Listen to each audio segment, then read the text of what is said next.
Can I welcome everyone to the Police and Crime Committee meeting. This morning we will be holding our monthly question and answer session with the Mayor's Office for Policing and Crime. Please make sure that your electronic devices are switched to silent mode to avoid any interruptions. Can I now ask our clerk, Lauren Harvey, if any apologies have been received? Thank you, Chairman. We've received apologies from Assembly Member Ahmad, for whom Assembly Member Small Edwards is attending as a substitute. Thank you. And thank you, James, for attending. Can I ask the committee to note the recommendations set out at item 2 and ask if any members have any other interest to declare? Assembly Member Roberts. As a member of the Trustee Board for the Royal Parks, we have a question possibly coming about that later. Oh, I'm sure we do. I have every confidence, Assembly Member Roberts. Can we confirm the minutes of the meeting held on the 26th of February 2025 to be signed by me as a correct record? Thank you. Can we note the completed and ongoing actions arising from previous meetings of the committee? Thank you. Can we note the response received from the Mayor to the committee's report Preventing Violence and Protecting Young People? Thank you. And now we move on to our main item of business, and I would like to welcome our guests, Kaya Comer-Schwartz. I apologise. Kaya Comer-Schwartz. Who, of course, is our Deputy Mayor for Policing and Crime. And I'm so sorry you've got a bad throat today, so we'll all try and persevere with that. And Kenny Bowie, who is the Director of Strategy and MPS Oversight from the Mayor's Office for Policing and Crime, known by us, of course, as MOPAC. So just before I start the questions, Kaya, the Police and Crime Plan, exactly when is that coming out? I think it's imminent. The release is imminent. It's got to be imminent. Oh, yeah, no, it is. No, it's got to be legally. Yeah, So we know that. So it's got to be out by Monday of next week. So it will be. Of course. But any sooner, or is it going to the wire? I mean, I'm pretty sure it will be, but definitely by Monday. And I don't think there's any issues with that. Okay, not before is basically. I mean, I know it's on schedule to be released, so. Okay, that's the last day it can be released legally, so I was just wondering. And when will we get our response, or get a response from you as to our response to it? Very soon. We've received, obviously, your response, and we're working on our response, but that will be imminently this week as well. Okay, fine. And as we're talking about crime, most of us are very shocked and upset about the baby that was abandoned. Do you have any update on that? No, I mean, I think we need, I'm sure it's just such a heartbreaking situation. I think we reiterate the Met's and Health's concern for the mother and really hope she gets in touch with statutory services as soon as possible. I know the police were saying that she can report to any hospital or police station anywhere in London, and you know, for her own safety, she needs to do that. Yeah, well, let's hope she does. I just wondered if you had an update, but let's hope she does that. Right, we're going to start the first section, which is on the Casey review, 2 years on. So I'll start. Obviously, all the questions are going to you, Kaya. How would you describe the level and pace of progress made by the Met since Baroness Casey's review was published in March 2023? We know that the Casey review was obviously a landmark review of London policing, and it found racism, misogyny and homophobia, as well as a culture of defensiveness, resistance to change and an unwillingness to engage with communities. We have to note that that was 2 years ago, and the Met has put the Mayor has put the Met on a path of far-reaching cultural reform, and this is fully committed to by the Metropolitan Police, and they are actively trying to work towards long-lasting and meaningful change. I'm assured, as I know the committee was, by the progress made by the inspection by His Majesty's Inspectorate that confirmed in January significant improvement was being made by the MPS, and that was both on transforming culture and performance. This has led to the Met being removed from engage or special measures. I can hear your voice is bad, and you're reading some of these answers. If you want to give us a shorter answer, to help your voice, just from what you know, that would be acceptable. Yeah, I'm just conscious that obviously this is for the public as well, so I want to make sure I have accurate information. But yes, obviously I'll try. I don't want. I'm conscious it's going to be a long meeting, and me croaking through it's going to be difficult. But That's why if you want to give shorter answers as opposed to Sure. the ones you've got written down, that's Sure. absolutely fine. Thank you. Obviously, the Mayor was really wanted to make sure that in the key areas that affect Londoners most, in emergency response time, vetting, and response to neighbourhood policing as well as safeguarding, that those things were moved on. And as well as supporting London's diverse communities and women and girls. And so those are the areas he gave additional funding to. And the HMIC was particularly asked to look, I know this is something that the committee has been concerned about themselves, around child sexual exploitation. And it's reassuring to see that the HMIC found significant improvement in that area, including its treatment of missing children and victim blaming. We've seen great examples of the Met working towards that cultural change in the last few years, including the London Race Action Plan being released, and that continues to be worked on so that the Met can move forward in being an anti-racist organisation, but even further than that, working towards being a pro-inclusion organisation. Okay. Similarly. Okay, if I can, I'm mindful of your voice, so if I just answer as quickly as you like, really. Are you using trust and confidence in the Met as an indicator of successful performance following this review? Yeah, we definitely are. Obviously, it was key to. It was key to the Casey review, and through our MOPAC attitude survey that we do regularly, it's positive to hear that confidence is up now by 4%.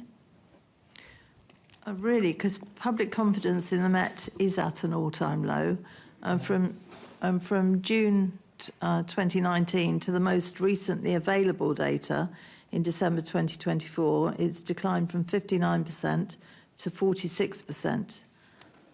Do you think more could have been done to improve that figure?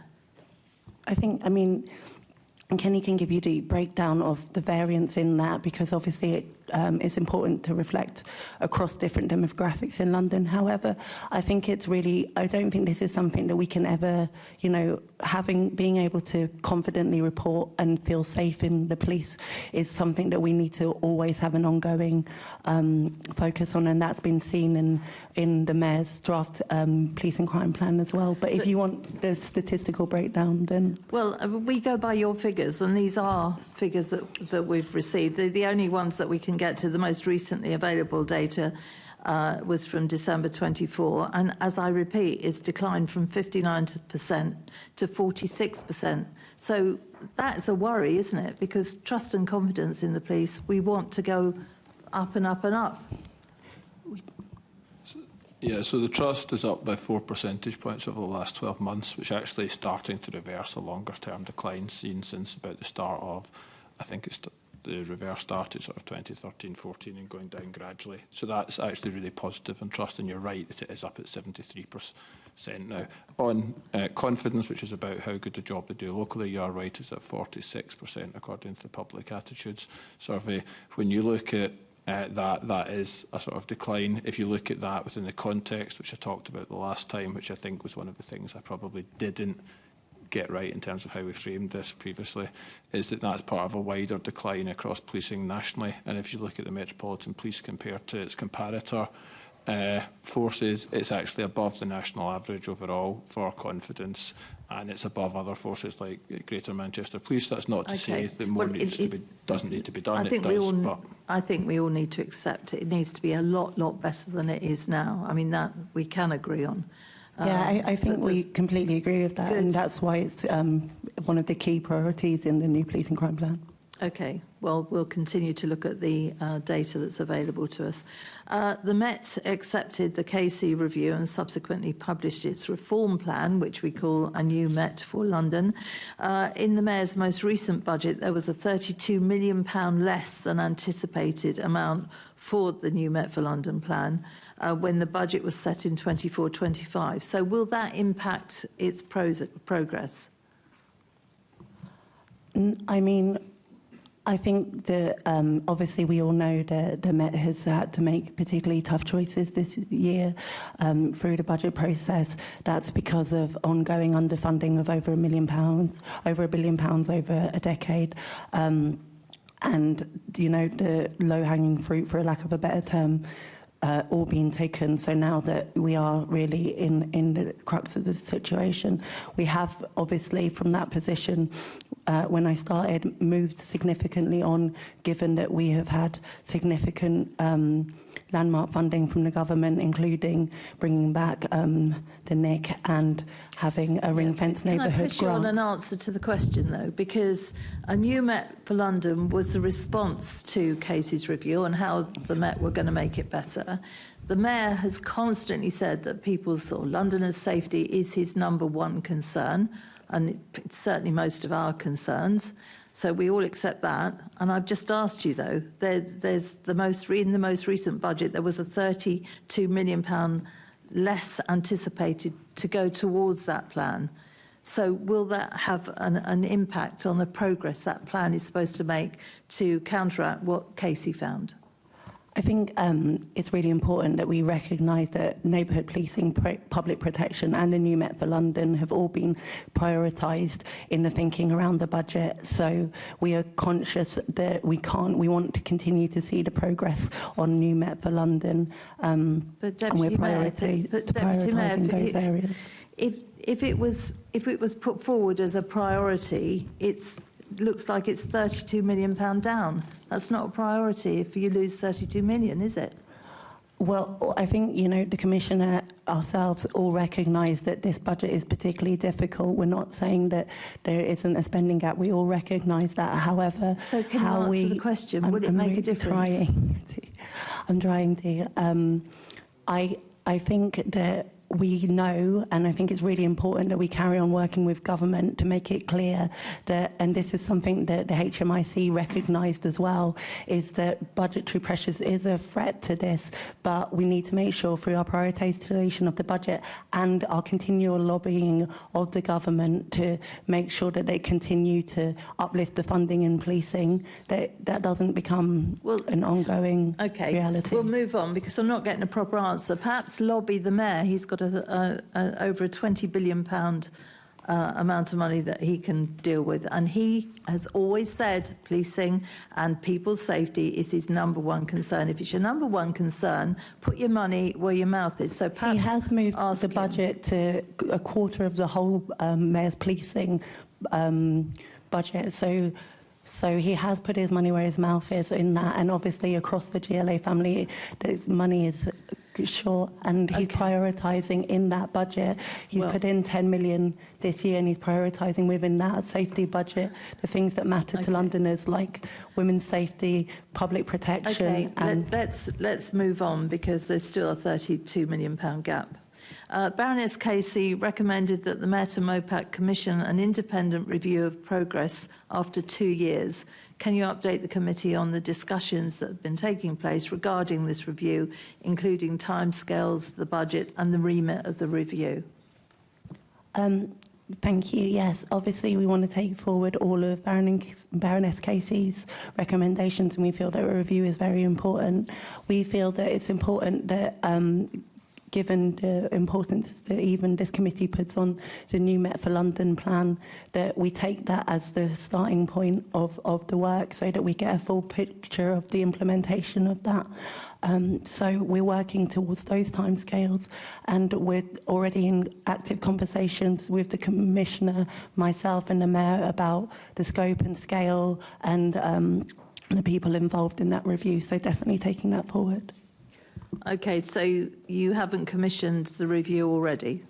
You don't know what money's going into it, who will sit on it?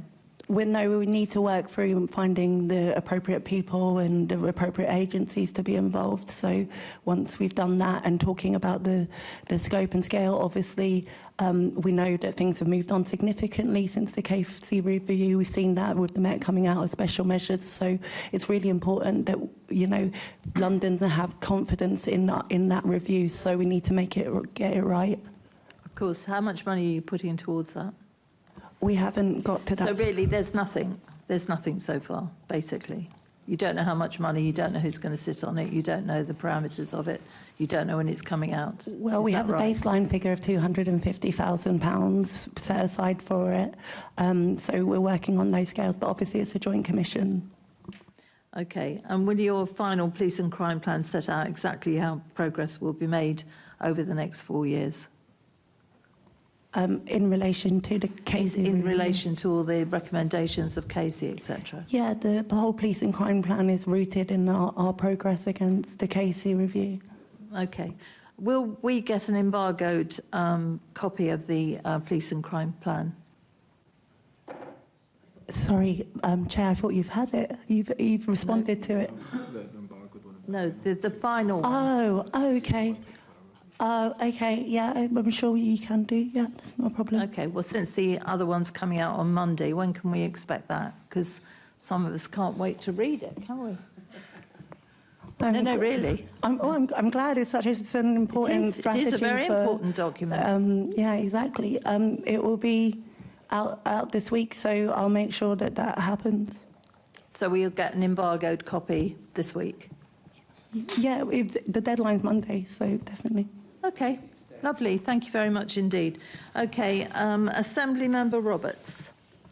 Thank you, Chair, and good morning. The new Met for London plan came with an action plan with a huge number of targets and that were highlighted in the Casey review, and it included timeframes, importantly. So the question is, are you going to look into including progress on the new Met for London plan with all of those targets measurable in the progress report on the Casey review, because the two are inextricably linked? Yeah, I couldn't agree more with you, Assembly Member Roberts. That's why we want to make sure that the timescales reflect that. Okay, so there's going to be a thorough, this is what's happening with the new Met for London plan embedded within the review of the Casey. Yeah, obviously we want to take in the recommendations, the Casey review, what the HMIC have found so far. We wanted to make sure that we're giving Londoners a real sense of the progress made and where the new ongoing challenges are. Thank you. And one issue that was identified by Baroness Casey in their interim report was that the Director of Professional Standards, or Directorate of Professional Standards in the Met, does not fully command the confidence of officers and staff and requires significant change so to do. What progress has been made on that particular issue? I mean, Assembly Member Roberts, I think you bringing up the new Met for London plan in this, in your last question, is key to this. So you'll know that the Commissioner has set out high standards within the police as a key principle of what the work is doing, bringing in AC Lawrence Taylor to take forward that work, bringing in a significant amount of training for officers, bringing in the new vetting protocols, you know, and misconduct cases that have seen that has been a huge undertaking, and I think we've seen a lot of positive results. I think the accountability that we're seeing, sadly, in some awful cases, means that the officers are being, the ones that we do not want in the police service are being found, and there is a greater confidence in the standards being held in the Met. Okay, and just as it was officers themselves that were saying that there was a lack of confidence in the DPS, what will you be doing in order to try to measure the levels of confidence going forward? Will you be either individual reviews, individual surveys, annual reviews? We have ongoing oversight on the on this area in training, in vetting, in misconduct. MOPAC's officers work very closely with AC Taylor, and we have Karina and Fiona who regularly go to training, regularly look at misconduct cases, are involved in the organisation of the panels. But it's more the measuring of confidence. I appreciate that these are all the things which will hopefully increase the confidence, but what will you do to satisfy yourself that that trust and confidence is increasing year on year? I mean, personally, I take it upon myself to regularly talk to officers. I met recently with the Muslim Police Association, the Black Police Association, meet with the unions. I'm always trying to talk to officers when I'm out and about on my visits to get their views on how it feels to be an officer.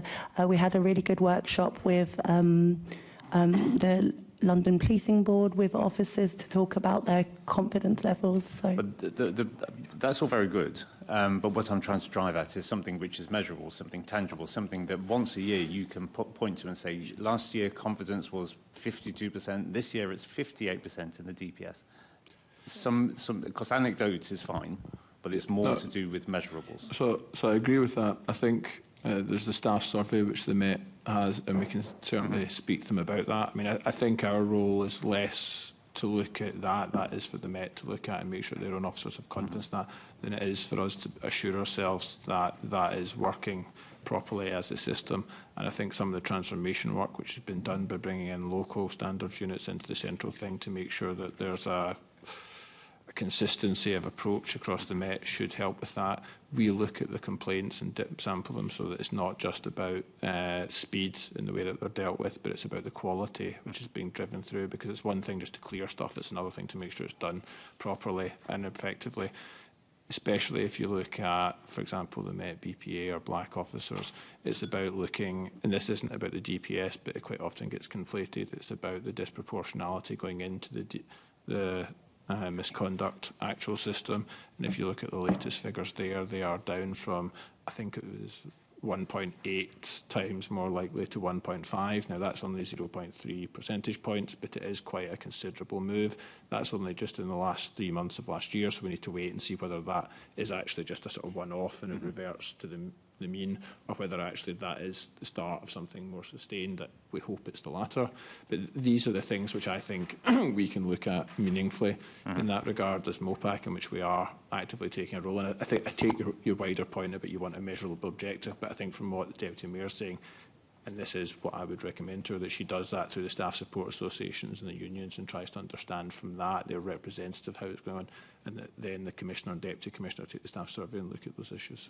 Excellent. Thank you. Thanks, Chair. Thank you. Assembly Member Lord Bailey. Deputy Mayor, you talked about speaking to the Black Police Association, but the last time I checked, they said that the Met is not a good place for black people to work. It's an unsafe working environment. So what was their take on in your conversation? I mean, I think it's important to recognise the concerns that the Black Police Association have. I think my meeting with them was very productive. It was about how proud they are to work for the Metropolitan Police, and how they really want to do the best for London, and how we all work together to be in a position where, as I said, the Met have put themselves on a journey to being a pro-inclusion organisation, and the police associations will be key to part of being on that journey. So I think what I'm getting at is, what assurance did you give the Black Police Association that that MOPAC will be helping? What difference will MOPAC's input make to what from them is a very stark statement? They are proud to work with the Met, that's great, but where's the impact from MOPAC? I think it's on me to make sure that that I'm readily available for those conversations, that I'm taking those conversations seriously, that I'm reflecting that back to the leadership in the Metropolitan Police, and that we have that feedback loop going forward on the areas of concerns that they have, and that is something that I am actively doing. Okay, Chair, back to you. Thank you. Assembly Member Moema. Thank you, and good morning, Kenny. Good morning, Deputy Mayor. I wanted to ask you what action has been undertaken to improve the quality of data and recording systems to ensure that disproportionality and misconduct in the Met can be identified and addressed. And I ask that in the context of the previous questions and the point that you have raised that there are essentially, to be crude, more black people going into the system and therefore more black officers coming out being disciplined. So that data, what are you doing to improve it? What are you doing with it? We are working actively on this area. We, as I said, through MOPAC's team of oversight officers, we are actively looking at the complaints about the misconduct. Obviously, we have the insight review that E&I Insight research that Kenny just mentioned, where we saw originally that black officers were twice as likely to be, sorry, 1.9, Kenny, sorry. I know.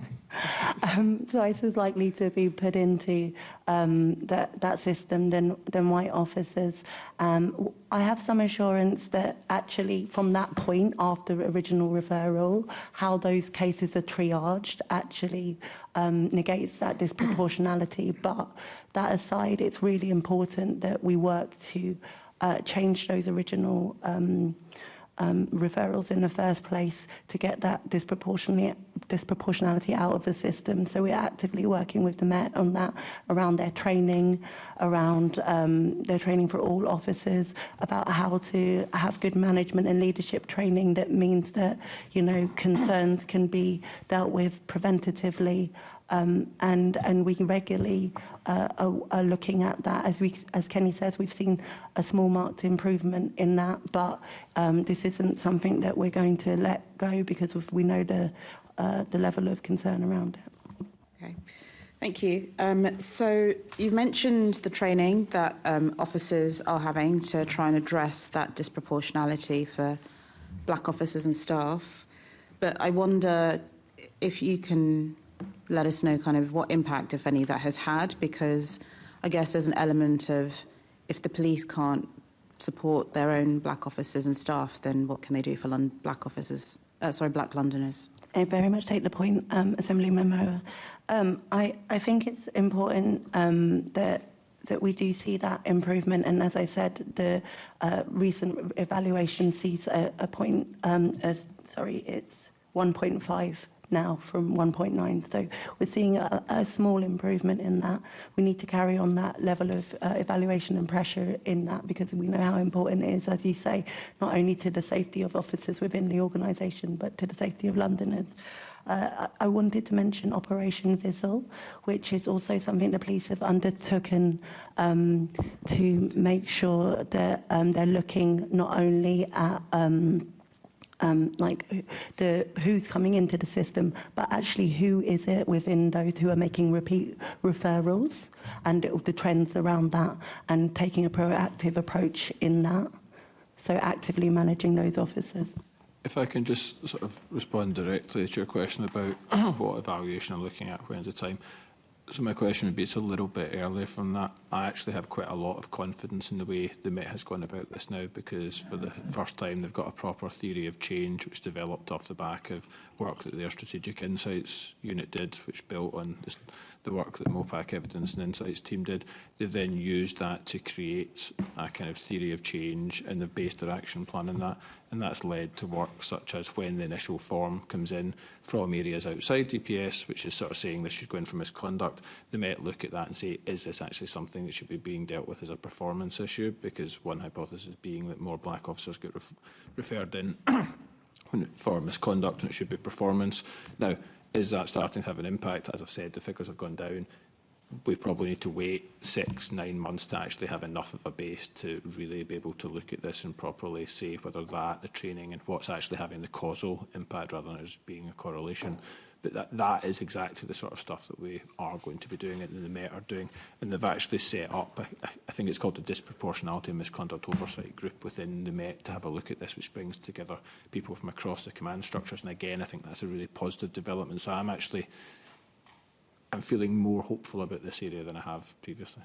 Okay. I mean, a cynic might say that the actual issue is that there are officers who should be going through misconduct but aren't, and therefore that's how we got to this situation where we needed Casey in the first place. But if I could move on to my next question. So kind of beyond racial disparities and disproportionality in the Met's workforce, what work is being done to understand the impacts of, for example, misogyny on women and homophobia on LGBTQI officers? I think that's a very good question.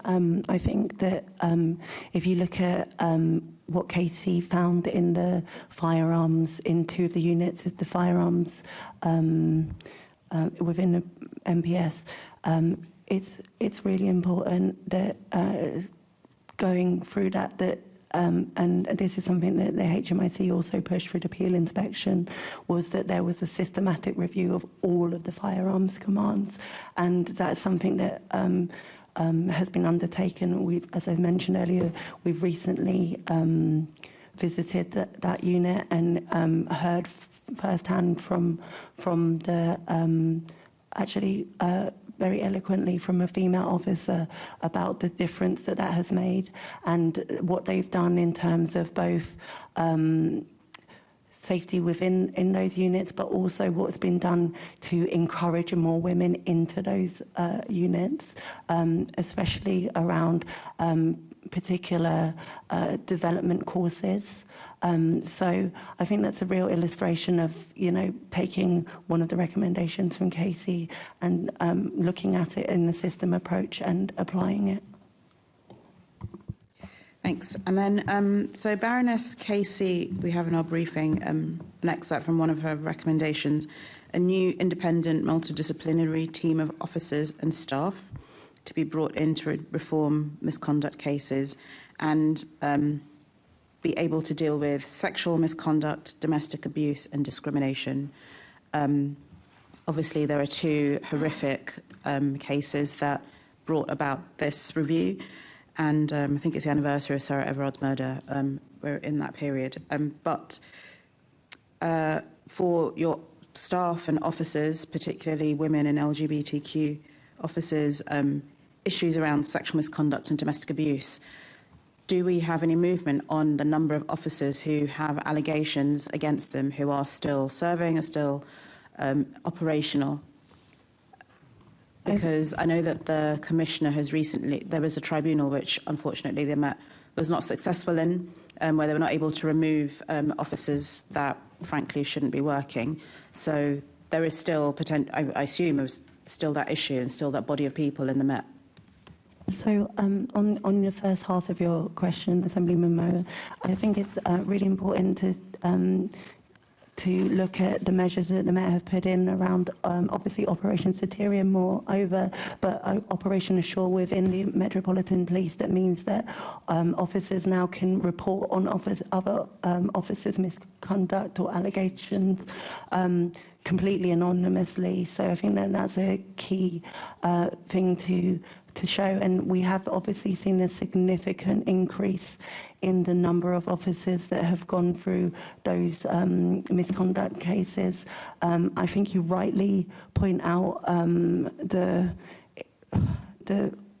terrible situation that the recent judicial review has put the Metropolitan Police in, and I know that when the Commissioner came, Chair, that you rightly spoke strongly on this matter too, that and we need to be unequivocal about it. We need these officers not to be in the Metropolitan Police Service. We all want London to be safer, and it's not safer if they're in there. And so I know that the Commissioner is working actively with our full support to make sure that we work with the Home Office. And in a recent conversation with the Minister, I drove this point home that we need the legislation to close this gap. And I know that that's something that's coming forward. So. Thank you. Assemblymember Best.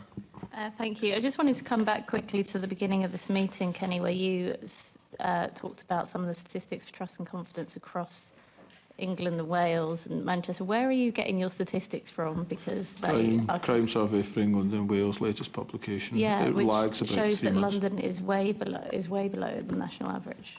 I think London's at 48.6% and the average is 48%. But if I'm wrong, I apologise and I'll write to you. Okay, well, I just would ask to look again, because I think some of the forces that you were comparing to there, we are actually below, and it seemed a little bit like an excuse for something that's a really serious matter of trust and confidence here. So let's not try and say you know, oh, it's not that bad when you look at the rest of the picture. Well, I think even when you look at the rest of the picture, we still don't come out well. So the reduction in Metropolitan Police as London, sorry, because it encompasses the City of London and Police, if you look at it over the last 4 years, has been less than the reduction in confidence across other forces. I mean, it's starting from a lower base, though. That's the It point, was, isn't it? yeah. I just think any talk like that is completely ignoring the issue we have here in London. And I just So don't that's think certainly we should not do what I that. was doing. I was trying to contextualise what I was saying about it. I think when that we shouldn't really try and contextualise poor performance, especially when the context still shows it's poor performance. Just wanted to come on to the questions we were asking around some of the misconduct cases. And I wondered what work has been done to understand what kind of cases those were, and if there's anything else that that's connecting those cases. For example, because obviously we still the 81% of cases of black officers being more likely to be reported, but also more likely to have those claims substantiated. I wonder, obviously, the police force is becoming more diverse. Is this a new recruit issue? If you look across new recruits, is it something that others aren't getting? Or is there some other kind of linking factor there as to why that's happening? So if you look at the referrals into the misconduct case, I think I'm going from figures which are maybe 6-9 months out of date here, and I've not got it in my briefings. This is from memory, so again, if I'm wrong, I will write. But sorry, that was at the time of the Casey report, I meant. So most of the cases, when you look at them, which go in, the strongest determining factor of that is somebody who is young in service, generally between 0 and 4 years within service, which drives that. And as you know, the recruits at the moment tend to be more diverse, but not necessarily more diverse in terms of black officers per se, because that's only nudged up roughly from a very low base of 3-something% to I think 3.7% in the latest overall stats for London as a whole. I just wonder when we look at this and we see that obviously I know the challenge board's been created, but still a lot of those claims being substantiated, and I just wonder what is there something that's connecting it that we're missing, or is it more to do with the fact that more of these white officers should be getting the allegations, but are being kind of protected by having a long-standing service? But it seems to me there must be something more deep-rooted in that needs to be addressed. I mean, I think you're right, Assembly Member Best, that we need to make sure that we're getting, across the whole system of tenure, the highest quality. And I think one of the things that the Metropolitan Service has successfully done is the re-vetting work that they've instigated. I think that's important so that you can't, have vetting early on in your career and then, continue not to reach those standards going forward and continue to stay within service. So I think that bringing in the re-vetting is a really important point on the point that you're making. I think that we need to make sure that and that's why the leadership training that I mentioned, I think which is in its 3rd year now, is really important, so that all senior leaders are trained in what the highest standards of management is, so that we can make sure that conduct across all of the Metropolitan Police is rightly addressed. And how is the challenge panel helping in operation? Well, I mean, Kenny might want to give more detail, but I think it's a really important part of challenge and oversight within what we're seeing, and it's posing the questions like you have just there, Assembly Member Best, like what are we seeing in terms of tenure, what are we seeing in terms of the key themes from those allegations. I think it's also really important that we work with outside oversight bodies in this as well, so the regular meetings we have with the IOPC, with the HMIC, so that we can look at where the cross recommendations through what we're seeing in the misconduct cases, and actually are those recommendations being applied across the Metropolitan Police Service, because if we found it in a number of officers, then it's a wider systemic issue. And just one final kind of comment really, but to see what you're doing about it. One of the issues senior officers have been raising is now obviously is a culture of high reporting with more lines to report people, and mixed with the virtual working, they're seeing a lot more reporting in their teams for what perhaps should be more mundane issues dealt with by supervisors. So, for example, I think that somebody was rude to me in email. I can imagine as police officers that probably picked a career not to be behind a computer. I imagine a lot of police officers could be probably quite curt in email. But how do we now, addressing the balance of what's been under-reporting in the past, try and get to a point where there isn't this over-reporting or people not dealing with, you know, normal perhaps office disagreements or difference of working and clogging up the system in that way? I mean, overall, I think it's the consistency of that training is really important, so that the standards that are expected are, you know, universally understood, and whether that's first-line training when people are recruited into the Met or ongoing supervision and management training. That's why that's important, so that it can be, you know, which is why what we're seeing in the referrals and how that's triaged is also important, because we need to make sure that we're not over policing the police, if you will. Kenny, what were you saying about the report? So I think there's two things. One is the training, which the Deputy Mayor referred to, and actually giving people the confidence to tackle these as performance issues rather than... Because if you think about it, if you're a police officer, in many ways, part says it's a bit easier to throw this over the fence, isn't it, and have somebody else look at this from the professional standards and actually tackle performance issue or resolve an issue yourself. So I don't disagree with where you were going with that. Secondly, that is what I was talking about earlier in terms of when the M1 form comes into the reporting form for the thing.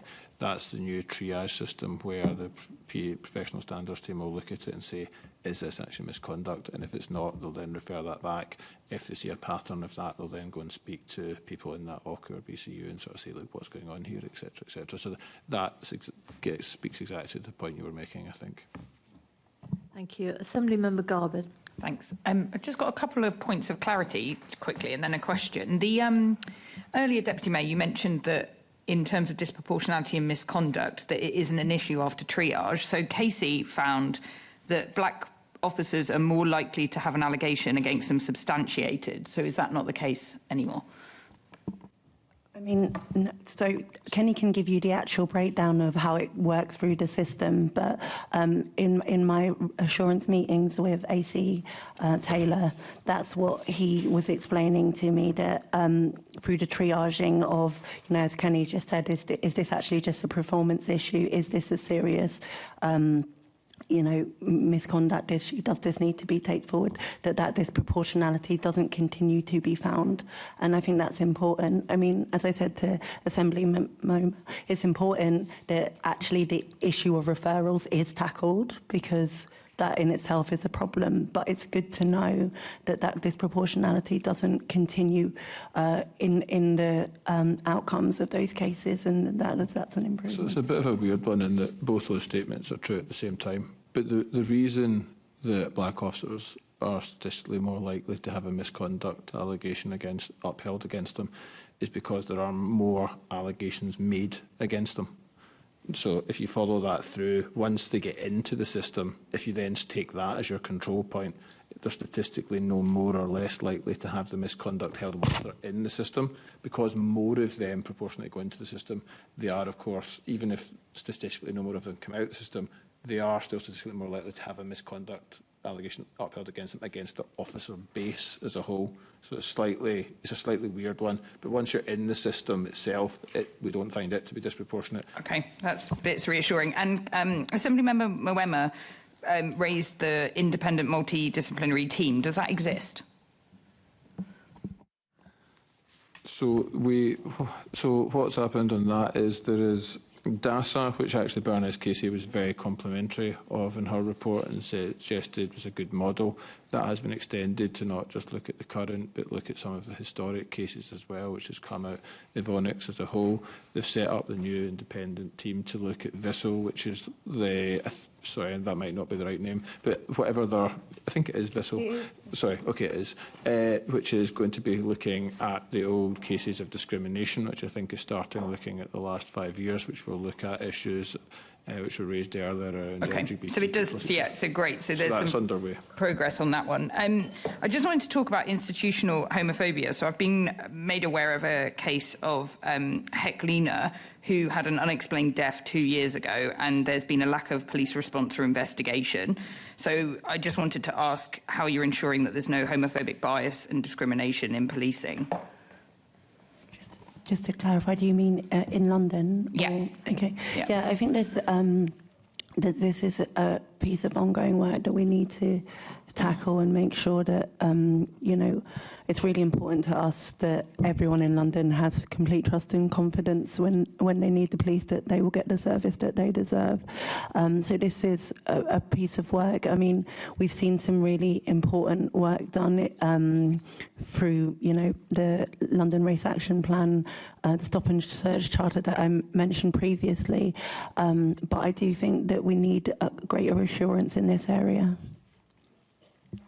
I mean, this is, I think you're light on what's actually a really important area, not just within the force, but outside the force. If you look at what's happened over the last 4 years in terms of the major changes, the biggest sort of falls, and now the people with the lowest trust, the lowest confidence, and the lowest sort of concept that will be treated fairly by the Met across the piece are LGBTQ+ Londoners, and that, I think, is a real concern. Now, you have the officers on every borough that look at that. We obviously did our HMICFRS report following the horrific murders committed by Stephen Port. They have looked at the Met at some of the issues around surrounding that, around chemsex and all of those things. It is part of their internal culture plan, how do you bring about all of this. Again, once the staff survey results are there, it will be interesting to have a look and see whether there is that difference within the Met, how many people feel comfortable identifying as LGBT when they're actually within the Met, all of those sort of issues, and speaking to the sort of staff support associations. But I do think it's a really, really important issue at the moment. So Stephen, that's really, I mean, I think we've recognised there's probably a lot more to do. So were all the lessons learned and implemented following the Stephen Port inquiry? So it wasn't an inquiry, it was an investigation by HMICFRS, and it was around the sudden death investigations. The Met has taken a lot of them forward. Yes, I mean, a large part of the issues was about the young and service officers, and actually about the clarity around how people conduct themselves when they are just turning up at one of those death scenes, and the connections which were then made between the deaths when they have multiple investigative teams on them. I know the Met has looked at that and has taken it very seriously, yes. But Assembly Member Garbett, I think it's really important. When we did the consultation for the Policing Crime Plan, I met with representatives from LGBTQ+ organisations, and just to reiterate Kenny's point about the low trust and confidence, it was stark, and we're talking about big organisations including Gallup, Stonewall, you know, and Black Pride and others. So I think that there is a lot more to be done in that space. And do you think the Met Commissioner recognises that? It's definitely something we've talked about. So, you know, but we need to be making sure that we're seeing assurance of that action throughout the system. Okay, thank you. I had a quick question just on the Met Strategic Insight Unit to understand the drivers and factors, that was understanding the drivers and factors of disproportionality. Has that been completed, and the research that it's been doing, and what are some key findings? Yes, that's what has driven the work which has been done within the Met on this now, and that's, for example, what has started to drive the idea about the triaging around the forms which comes in. It's what's led to the disproportionality misconduct oversight group. It's the whole theory of change which has developed beyond that, which is really the first time that the Met have done that, which is why I've got more confidence that this is going in the right direction. Thanks. Back to you, Chair. Thank you. We're running horribly late already. Assembly Member Duval for a little question. Drivers for Change, Casey, 2 years on. We had two important reports. Casey's review, New Met for London, and there's probably a few others that have influenced some of the work and the agendas now. in 2 years on, MOPAC, the review of MOPAC wasn't done 2 years ago, right? I'm a fan of MOPAC, but should we not be doing a review somehow about where do you fit into the work, the new work and the change agenda? Clearly you've been doing it for 2 years and you've been there holding hands or whatever, but does it not require some review of your organisation in a friendly way, not in a hostile way, my question is. Secondly, the new policing board is not so new now, but it has been in operation around that. Casey had a different view of that policing board, which was to drive change around some of the review issues. And of course, New Met for London comes on to drive that. I just get the feeling about the new policing board, and again, I don't mind new people on the agenda for that oversight issue that you earlier said, Kyle, that's needed in different levels, some of external, some internal, to drive change. But I do get the feeling that the policing board's taken on a bit of a new life other than Casey or New Met for London in terms of the agenda. And I get the feeling that actually it's, it's a bit unfocused. I might be unfair in that, but I don't mind a debate. I don't mind a debate with the policing board about that, given where, the experience that I've had from the Metropolitan Police Authority onwards. But I just question whether we've got the right focus in driving change from Casey 2 years on. Of course, everyone accepts nothing happens overnight, but in terms of the drive, and we've already seen some slippage in terms of the resources available for the agenda. That happens, right? So it doesn't mean it's bad and nothing is going to happen, but we continue on this path. But is the focus still on the change agenda around that policing board? Should we at some stage be considering part of Casey Part 2, a review of the policing board's activities? So I'd welcome your views. Yeah. There's a lot there. Thank you. So on MOPAC, I think obviously as a relative, I'm not that new anymore either, but as a relative new deputy mayor in that, I've been obviously meeting with all the teams, understanding what they do, looking at things about what works well, what needs to change, and gathering all of that insight alongside with the interim CEO. I think we've moved forward in particularly our oversight review we've been doing currently to have a more structured way of having oversight and also what that means in terms of the relationship with the Metropolitan Police, but also with our external partners. So those are the pieces of work that we're actively taking forward. You'll know, Len, that we're at the moment in the middle of recruiting our new CEO. So I think that there will be a period where they come in and we obviously have things on the table at the moment that we want to work through with the CEO, but also giving her the opportunity to do that. We can look at whether that, a review would be helpful. I always think an external pair of eyes is we want to be a learning organisation. Obviously, the individual pieces of work, we obviously regularly work with partners to challenge ourselves in that.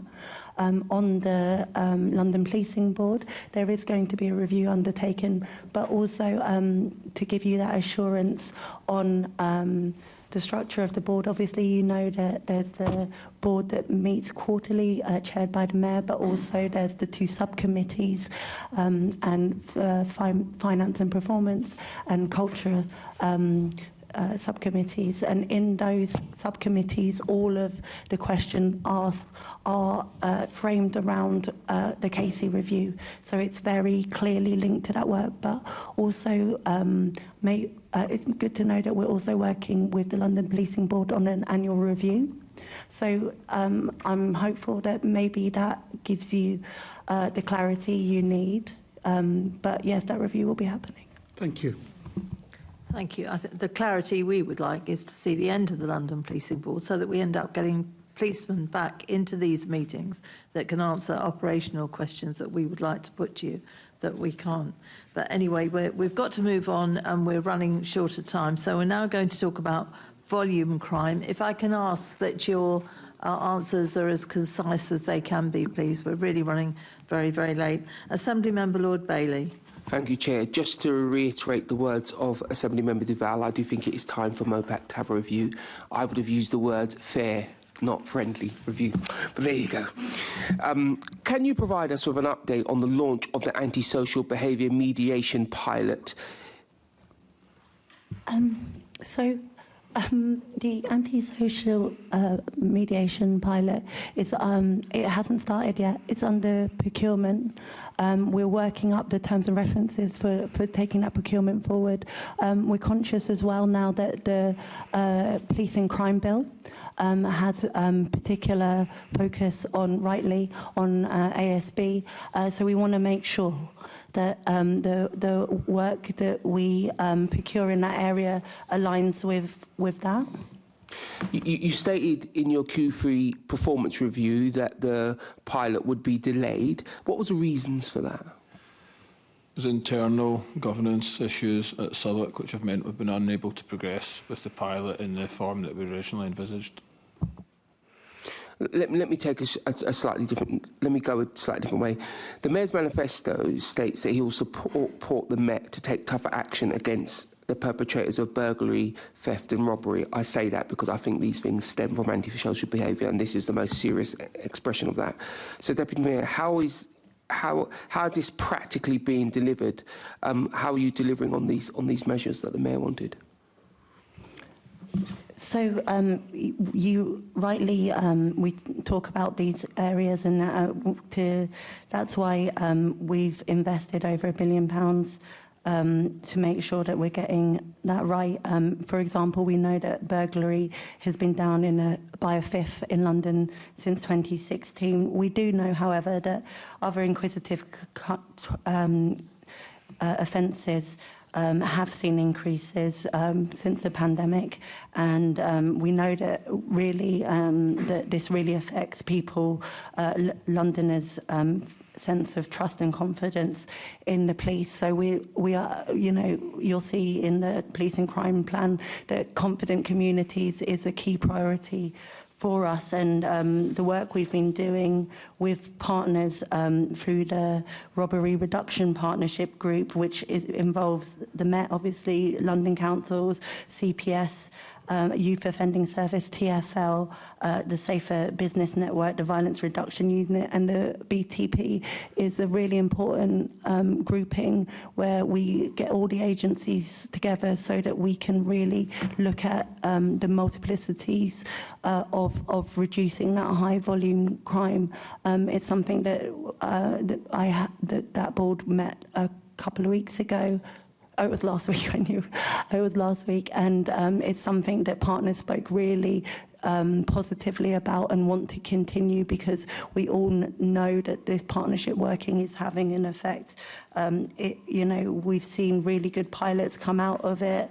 I know we'll go on to talk about some of those later, but it's important to show that the work around the volume crime team investigation team has come out of a pilot, 2 pilots in Bromley, Croydon and Sutton, and Lambeth and Southwark, which has shown a significant improvements in caseloads. And I know we'll probably come on to that in a bit, but... Let me just focus you slightly here, because there has been an absolutely staggering rise in phone theft, particularly under the Mayor, a real staggering rise, and that is something that makes people feel unsafe, because we all unfortunately have these phones in our pockets. You've spoken a little bit about partnership work to address this, which seems like a good way forward, but what I'm worried about is that people are happy with the meetings. What are the outcomes of these meetings? What are the deliverables? And to go back to something that Assembly Member Roberts said, what is the measurable, what is the KPI, the stat to measure, all suite of stats to measure there is some progress happening here? Yeah, I think you rightly raise a really important point about phone thefts, and I know when AC Twist was here, he talked a lot about the work they're doing in this space. It's also really, the Mayor has taken the phone companies really into this space in conversations about how we design out crime in this area. We've seen really positive movements from Google in the work that they've been doing around this, as well as Apple in the kind of limitation devices that they're putting on the phone. Ultimately, we know that when we're talking about the volumes that we're talking about, and they are significant, no one is denying that, 80,000 at the last count. Huh? Sorry, Dave. You know, we are talking about an industry, and so it's really important that we use all the tools in our arsenal to crack that industry. I accept that, and when challenged, the Mayor talked about what he'd asked the mobile phone companies to do. I happen to agree that's the right step. Affecting the business model of a crime is always useful, but what I want to focus on here is what are MOPAC doing for its partnerships. Again, one of the worries when you deal with public realm stuff is that we have lots of meetings, but what do we do? What do we actually do? What new mechanism is in there? What new revelation are we all acting? What is MOPAC driving the police to do, or supporting the police to do, to make a difference to the feeling of safety on the streets, particularly around phone theft? It's important that those meetings of those partners do happen, because, for example, the last meeting we had a representative from the Business Partnership Organisation across London who actually gave the really important insight that gyms were reporting to her a significant problem with people coming out of the gym, and the first thing they do is obviously get their phone out. And they actively want to work with us, the gyms, to work out how they can stop that from happening, because it's obviously distressing for their customers. So it's things like that, getting that insight, but also it's really important collaborative operations that come out of it, like the operation that we've had with the CPS, working on early charging decisions in those two areas I've mentioned, because it's obviously, it's not only making sure that those arrests happen, but that those charges are taken so that there is swift justice for these high volume crimes. So see, that's good. That's the kind of thing I want to talk about, an actual tangible offering. Let me just take another slight tack as my final question. In the Mayor's manifesto, he talked about making London greener, safer, fairer, all the things that anybody would say. But he talked about, in particular, 500 extra neighbourhood police community support officers. Has that happened? And are you happy with the level of community officers you have currently? So in the last year alone, so since March 24, we had do you mean on PCSOs? Your yes, question PCSOs, police. So that was 748. We're up to 1,000 now. So that's already an increase of 252. And you'll see from the policing crime plan, the work that we're doing with government, that neighbourhood policing is the key priority area that we all align on. Just to be clear, we haven't seen the policing crime plan yet, so we haven't seen that. And I'm asking, have you reached your 500? No.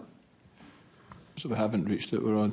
That's part of what we will aim to achieve. Is this increase you've had, because I accept you can't just magic up 500 people. Yeah, we have had an increase. But is this in line with the pace you imagined? I mean, it's on the trajectory which I think we discussed with the Commissioner about 12 months ago or so, yeah. Okay, thank you. Chair, back to you. The supplementary has fallen. Did you want to ask any more on question 7? Because you've actually covered all of that quite brilliantly. No, I want you to going to give you the space to move on, Mayor. I think, Mayor, sorry. That didn't. No, you call me Mayor if you like. I would have loved to. I don't mind. I would have loved to. Right, Assembly Member Best. What is the remit of the Met's volume crime teams, and how do they work alongside and complement the other teams? I think this is a really important move forward in tackling volume crime. So obviously this is a pretty operational question, but I think earlier this week we were talking about knife-enabled crime, and it was important to hear from the Metropolitan Police about how these crime teams will be used to increase the investigational powers of the high volume crimes. So the idea is similar to what we've seen in public protection, that you know, we have officers on the street bringing forward you know, that those allegations and those victims of crime, and then we have a dedicated high volume crime team taking forward those investigations, because we need to see the improvement in you know, identification of suspects, and having strength in case files that take them forward. So I think that this is a really positive thing that's come out of, as I said, 2 BCU areas that we're hoping will be applied across London, and we will start to see significant movement in the volume crime because of it. And just, so the main changes, it will be a move from response to local investigation teams, which will bring everything together under PIP 1 level investigators. They will then work, and it will avoid the sort of crime-specific approach which has gone before, to dealing with the ones which they believe within their resolvable. They will work very closely with the local crime management units. You asked about how it links in with the other teams. So the crime management units are new, and sorry, that move will happen, I think, by the end of spring. Then they work with the crime management units, which is a new thing which came in at the end of last year, which is in response to the 2024 Peel investigation, which is to do with whether crimes are actually properly allowed to proceed, if I can put it that way, or whether they're closed because there's no realistic chance of getting a positive outcome on them. That has seen the Met move more in line with national practice, and, for example, rather than 4,000 of those being not proceeded with last September, I think it was something like 10,000 in December. That means that, one, there should actually be a more reasonable caseload for people, so you have a higher percentage chance of a positive outcome. And in many ways, what we've seen from the victim surveys is that that should be better for victims as well, because they're not left with this kind of idea that this case is ongoing, that their expectations are properly managed, and we see that actually having the proper expectation management and your case handled appropriately is what drives victim satisfaction to some levels. When we look at some of those high volume crimes, the stats are obviously pretty scary for this last year. So I know Assemblymember Bailey talked about it a bit, but you know, 35% increase in shoplifting, from theft from a person, shoplifting by 54%, business robbery 70%. Do you think that we aren't going to see that exponential rise next year? Are you confident of that? I'm confident in that we're, you know, we really recognise that this is the area that most affects communities, and I know that the Commissioner spoke last time he was here about how, you know, because of the prioritisation of other areas, getting that right, this has sadly not been the focus, and I am confident now that we are giving this a really strong focus, and that this is something that, obviously, with the new legislation being brought in, particularly around protection for retail workers, ASB offences and others, that we have a real galvanisation around this high volume community safety issue, and we're going. This is the area I'm most passionate about getting right. So we're going to really make sure that we're on the forefront of doing that through partnerships, but also continue challenge of companies and the Metropolitan Police to drive this forward. Thanks. And I'm really glad that you recognise it hasn't been a priority and it hasn't been focused on, because I think obviously the first step to actually getting on top of this is realising why a problem occurred in the first place.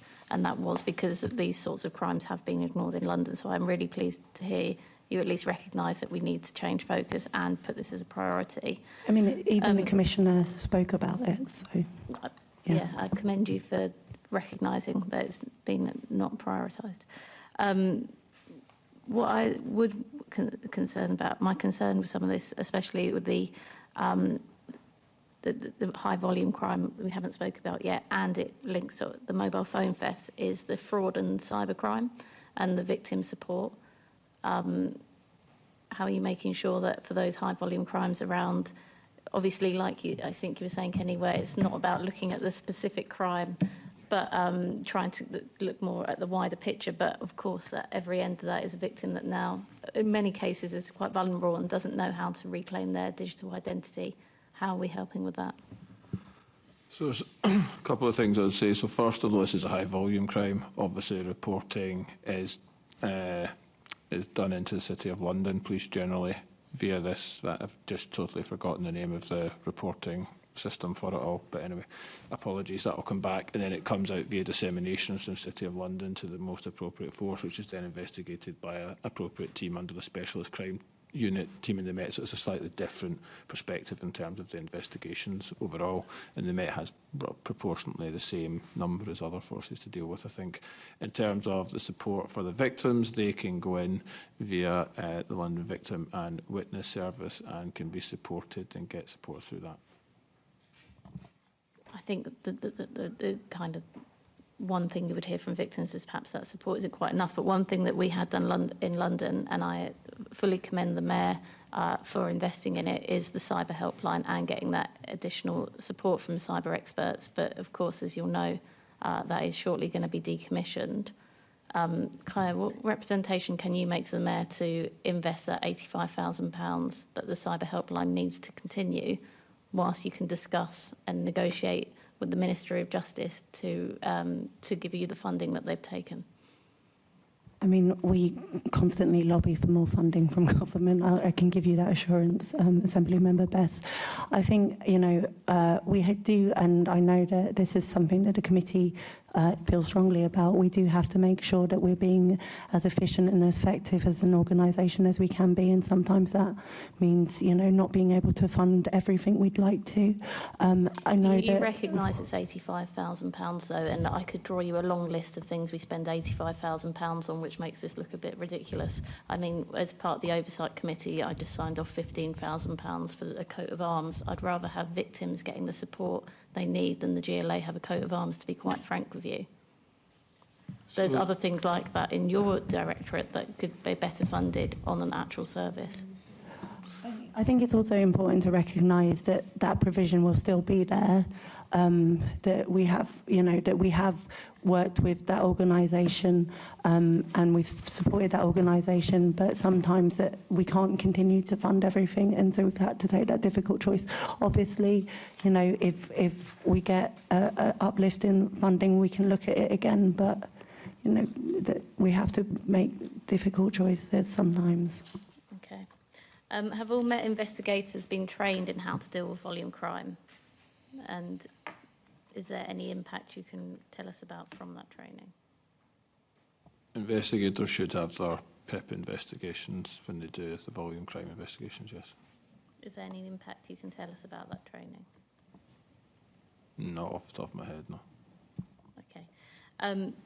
Are there any plans to update that training, or are you happy with how it is? So it's a College of Policing issue in terms of that you would need to put to them, whether they were planning to do that and whether there was any Met specificity that they were going to add afterwards. Although I would say at the same knife-enabled robbery meeting I was at the other day, that the Policing Crime College did talk passionately about this area and making sure that they have the highest standards of guidelines, and that they do actively want to work with the Met, obviously through the violent crime teams, but also making sure that the standards for all officers are kept up to date.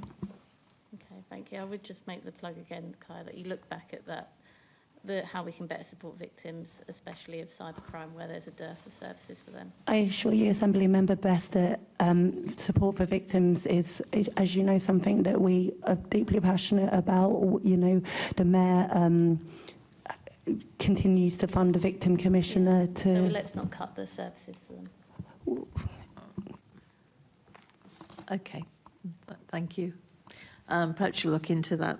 Assembly Member Small-Edwards. Thank you, Chair, and good morning, Kenny. Good morning, Deputy Mayor. How is MOPAC evaluating the work of the Robbery Reduction Partnership? Well, we've just actually undertaken that work, which I'm very relieved and proud to say that all of the partners found it a really valuable board, and that we'll continue to meet as a board and think about how we strengthen it, especially given our new prioritisation in the police and crime plan of that.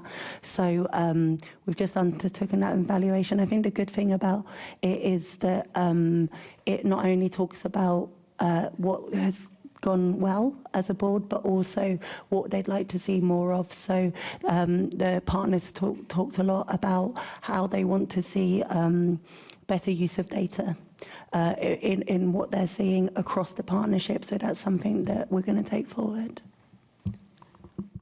When it comes to robbery, mobile phone theft is obviously incredibly important. 40% of all mobile phone theft in London happens in Westminster and the West End, in my constituency, so it's a massive issue. We've spoken about what the Mayor's done working with mobile phone companies. What's kind of come next from that work? And what more is kind of needed from other agencies and the government to be able to support the Met to drive down the scourge of mobile phone theft? Thank you. And I think also, if I may, the partnerships with local authorities and Westminster Council being a key partner in this. They sit on the robbery reduction partnership, but also I know obviously that the Mayor is looking at improving, not the Mayor, sorry, the leader of the Council, Councillor Huck, is looking at improving CCTV in the area, funding and uplifting police in the area. And so that's a way that we can work in partnership to really drive down those things. Obviously, we will continue to push the phone companies on the IMEI number kill switch, for lack of a better term. We know that that is, working with the police, everyone is in agreement, the police and the Mayor's office, that that is the number one thing that would reduce the scale of that, because you wouldn't be able to reconnect it to the cloud, and therefore the international pull of the industry that we're seeing would be hit significantly.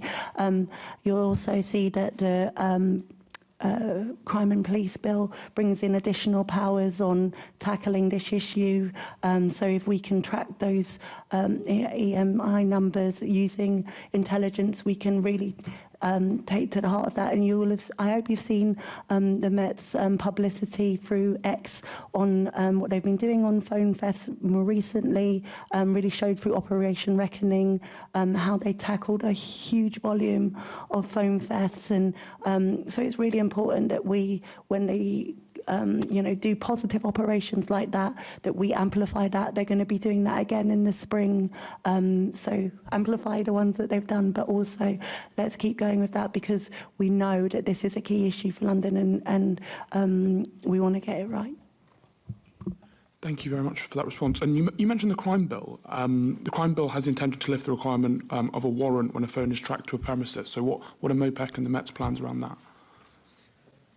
It's obviously the bill is in its earliest stages. The committees are still being set up.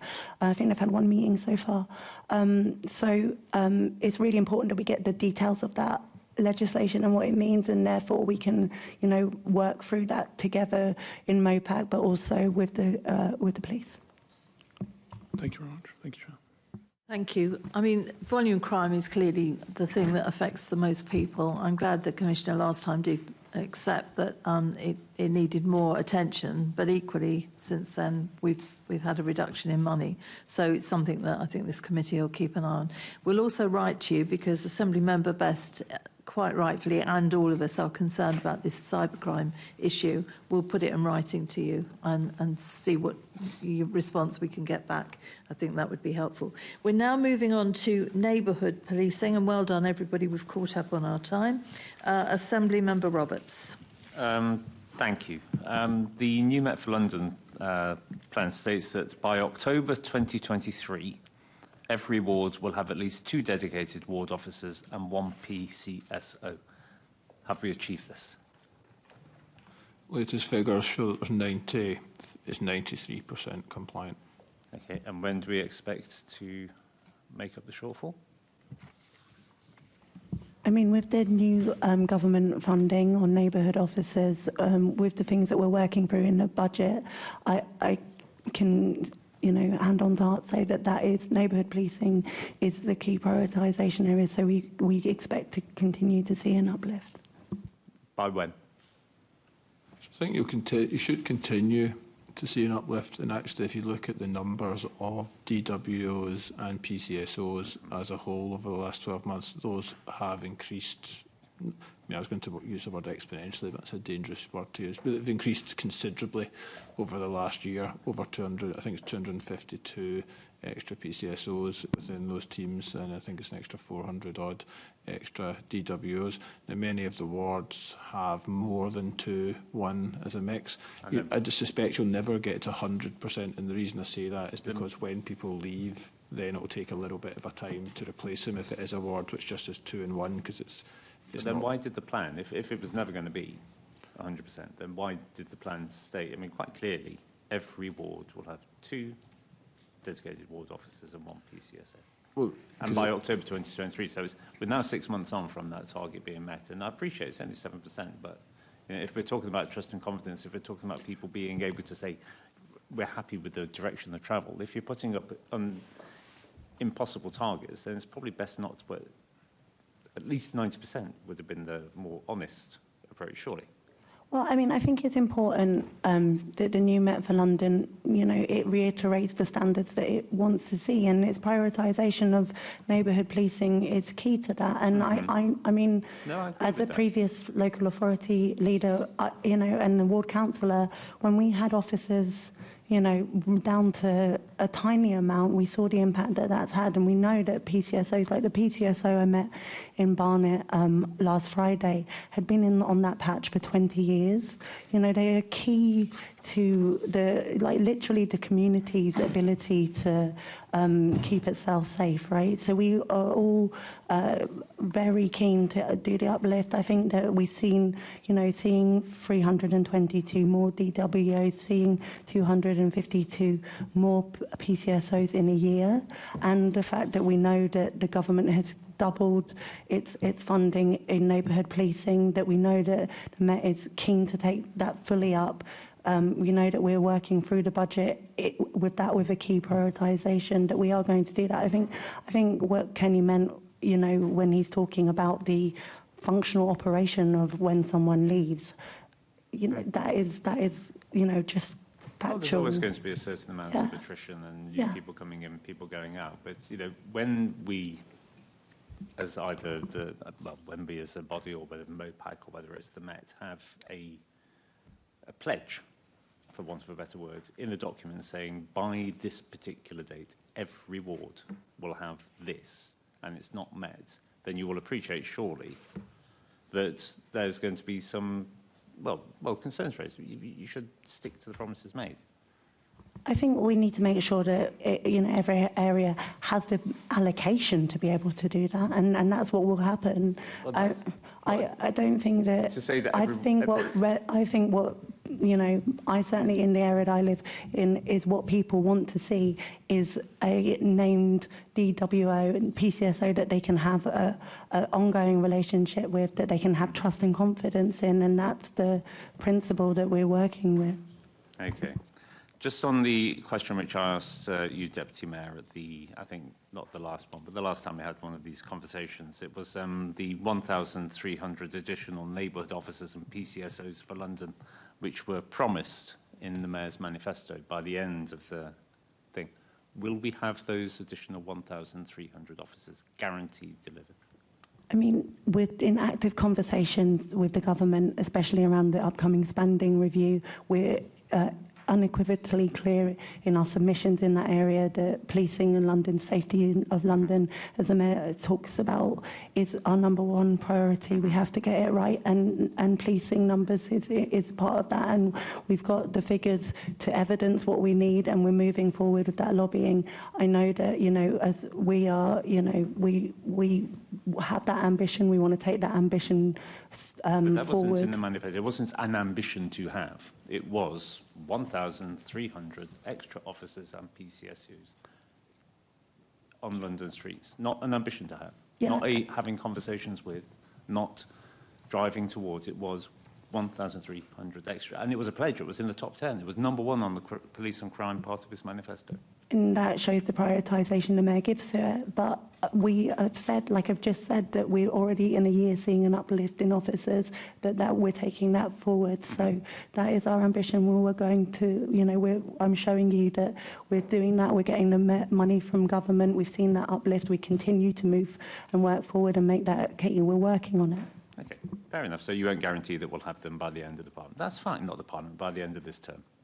I mean, I've asked you quite a few times on this, will you guarantee we will have those additional officers? And each time, a slight move towards the answer, but not the actual answer of yes. But there we go. Thank you, Chair. Thank you. Yes, all we are looking for is a yes to a manifesto commitment. Assembly Member Best. Oh, thank you. I thought it was a supplementary. Just as I think it's worth pointing out as well that it's not actually now it's not the figure. Sorry, it's not actually 1,300 officers we need. It's now 2,779 given this last budget. So I do hope that you are still working towards that target, Kaya. I just wanted to ask a supplementary question on the dedicated ward officers. When somebody's in long-term sick, how quickly can we fulfil those positions, and how are the boroughs or the borough commanders working to make sure that we can, because it's a very unique position, I think, those feet on the ground. What are we doing so there? long-term abstractions wouldn't actually count towards your DWO number. That's so, for example, if somebody was a DWO but then they were off on long-term sick, that would count as a long-term abstraction, so it wouldn't be included in the fulfilment of the numbers.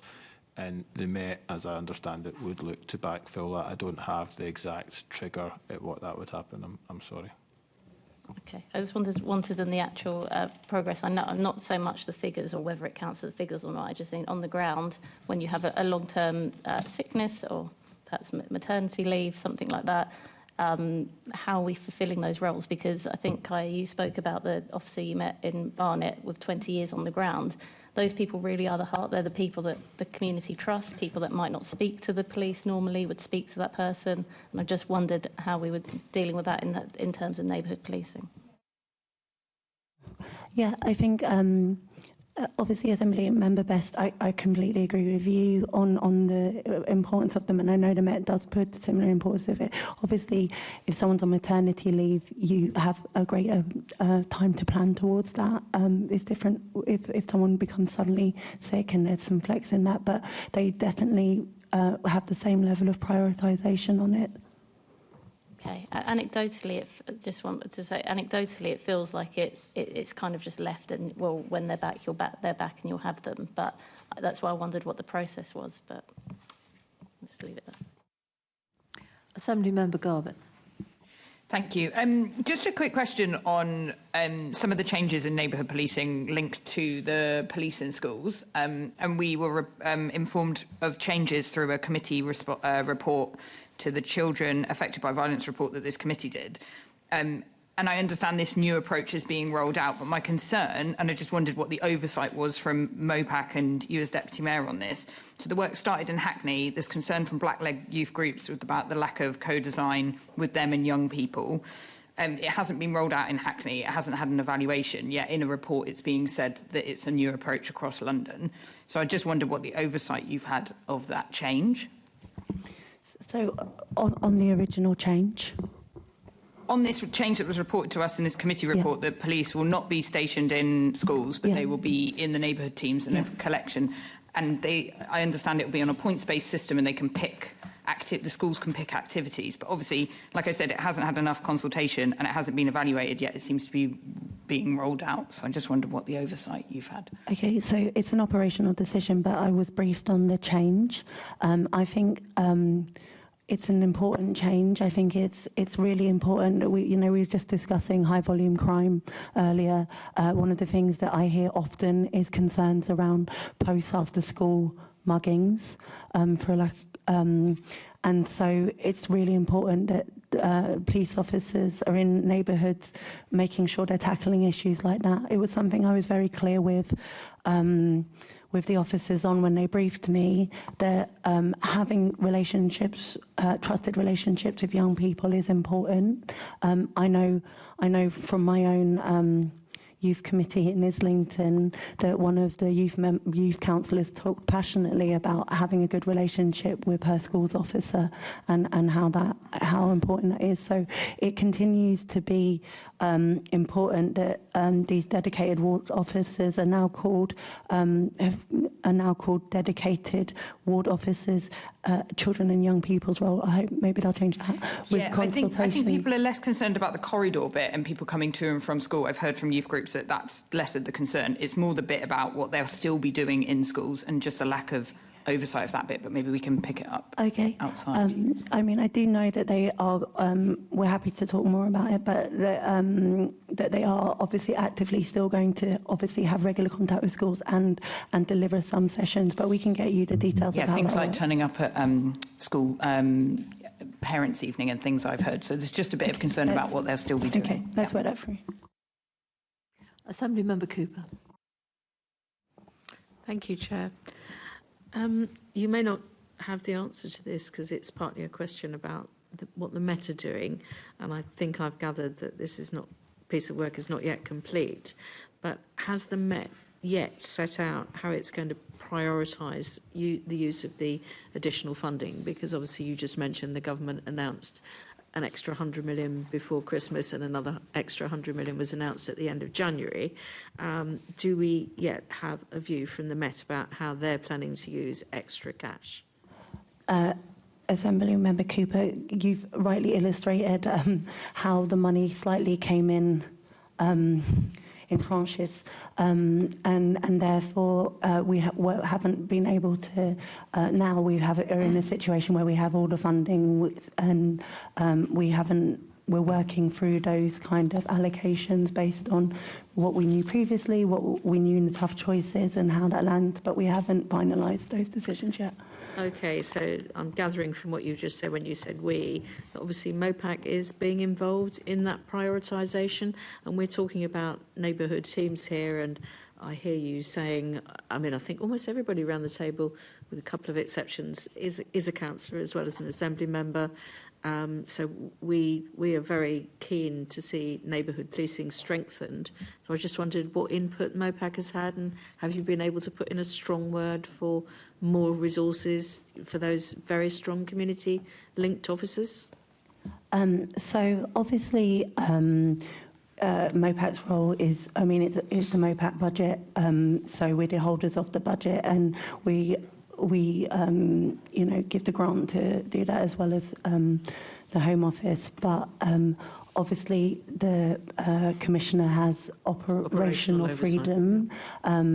I have to say I found it to be a very collaborative way that we've worked through things, and what's important is what you say is about that prioritisation. So I want to be unequivocal in the fact that I've been very strong that neighbourhood policing, public protection, which obviously is child and female abuse, and carrying on with working on reforms to improve trust and confidence are the top three priorities that we have been clear on. So I want to give you that assurance, Assemblymember Cooper, that neighbourhood policing is definitely there. Okay, and any idea when the Met will have finished doing that prioritisation? Well, what I will say is obviously the budget is imminent to come out, but the allocations, we're talking about obviously huge scales here, and I think it's right, and the Mayor said recently it's really important that they get that level of scale of change right. So we don't want to be in a situation where we're, pushing for them to do X and Y and Z, fast. We need to make sure that that they feel comfortable, that they've worked through those options and the mitigations and everything that goes with it. Okay, but I'm hoping that the borough commanders, the BCU commanders, are all going to be very clear about what they should be doing going forward. Thank you, Chair. Thank you. Assembly Member Lord Bailey. MOPAC's budget guidance states that the youth engagement and diversion officers will be removed from the removed. How will MOPAC ensure that neighbourhood policing is engaging young people in London?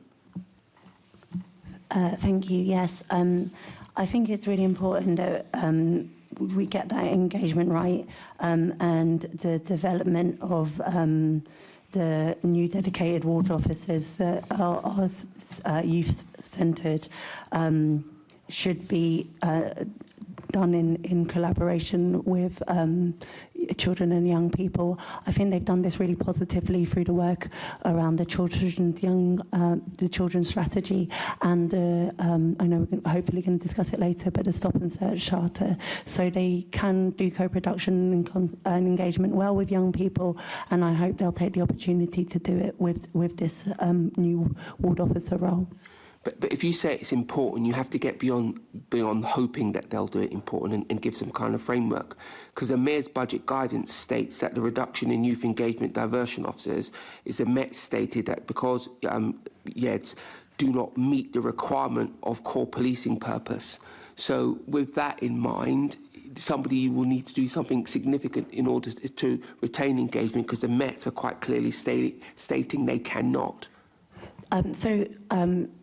They're two different things. So youth engagement diversion officers are seen as outside of core policing, so they don't reach that threshold, whereas the DWO role is seen as that core policing. So we will be unequivocal with our approach, to be child-centred, to live up to your children's strategy, that young people need to be consulted around it.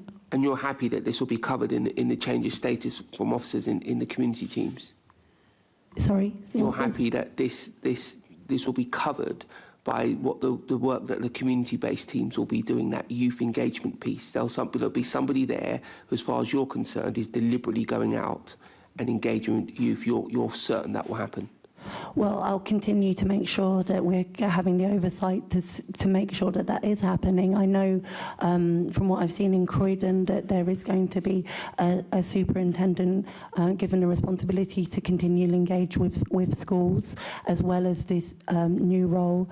But that's the role of us in terms of oversight, is to make sure that does happen. So I'm happy to come back and report further on it. We'd like that, because I go back to Assembly Member Roberts' point about a KPI. What's the measure?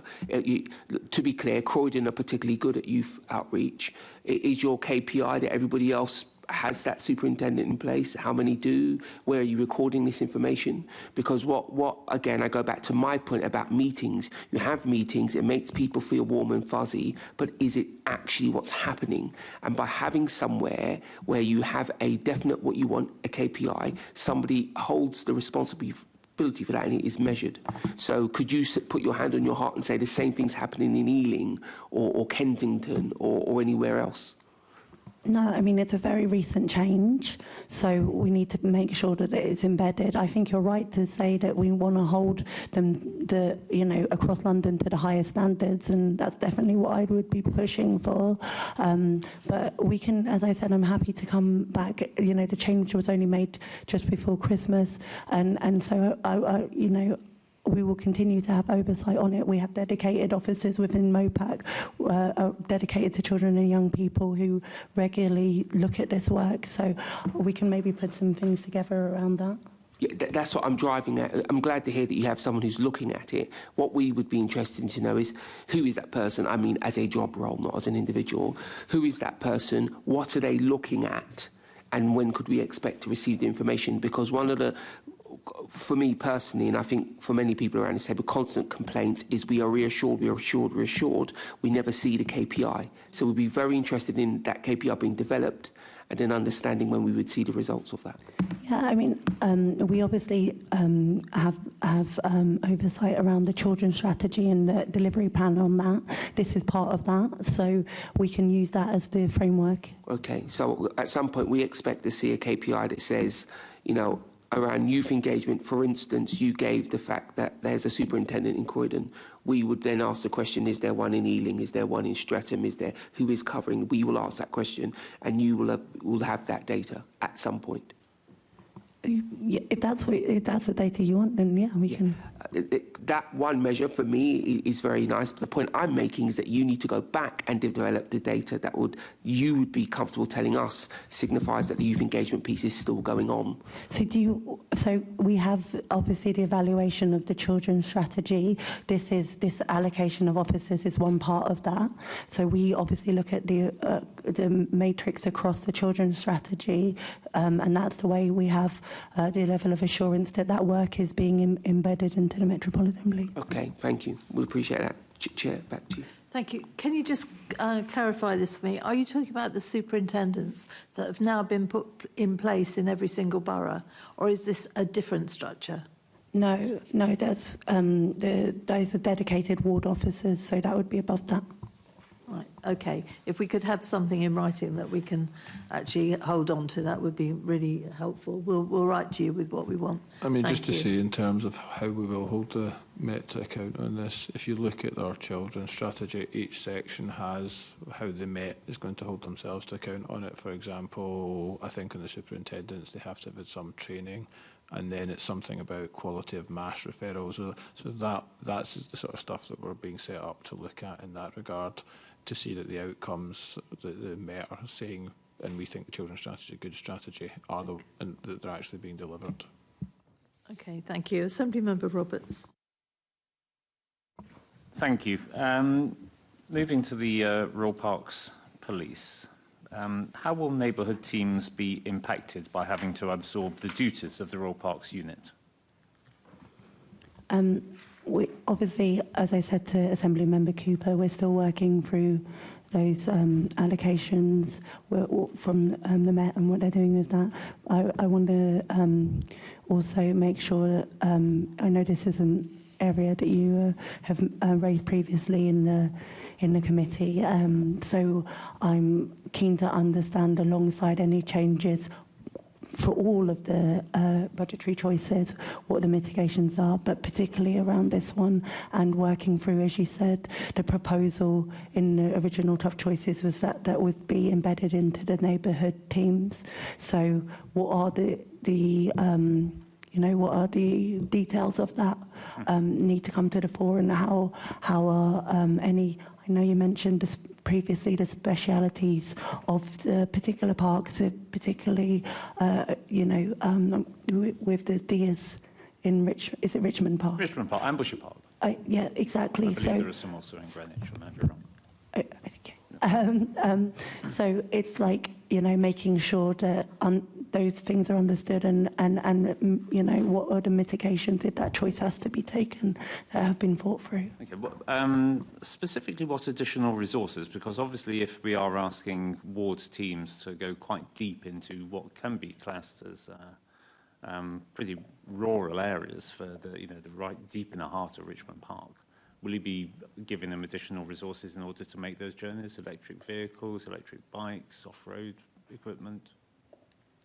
I mean, those are obviously operational decisions for the Metropolitan Police. I think I know that. But you're the Deputy Mayor for Police and Crime, and therefore Deputy Mayor, the Mayor himself is a Police and Crime Commissioner, so he will be wanting to make sure that these areas are kept as safe as possible. No, and definitely, I've talked repeatedly in the meeting today about the importance of neighbourhood policing, and in this case, if we're giving them the additionality of taking on these responsibilities, we need to make sure that that's right.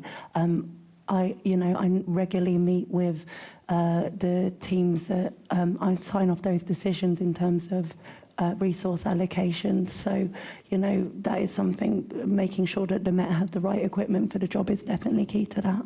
Okay, and will there be additional training given to ward officers? Because the Royal Parks themselves are governed by a whole set of individual Royal Parks legislations which are discrete to the Royal Parks. So I'm just looking here, the Royal Parks and Open Spaces Regulations 1997, Open Park Spaces Park Trading 2000, the amendment of 2004, the amendment of 2010, it goes on and on. These are very specialist pieces of knowledge which will be required, and there's also loads of regulations about parking. Ward officers will need to be trained to be able to fully uphold the regulations and legislation specific to the Royal Parks. Will you ensure that that training is given?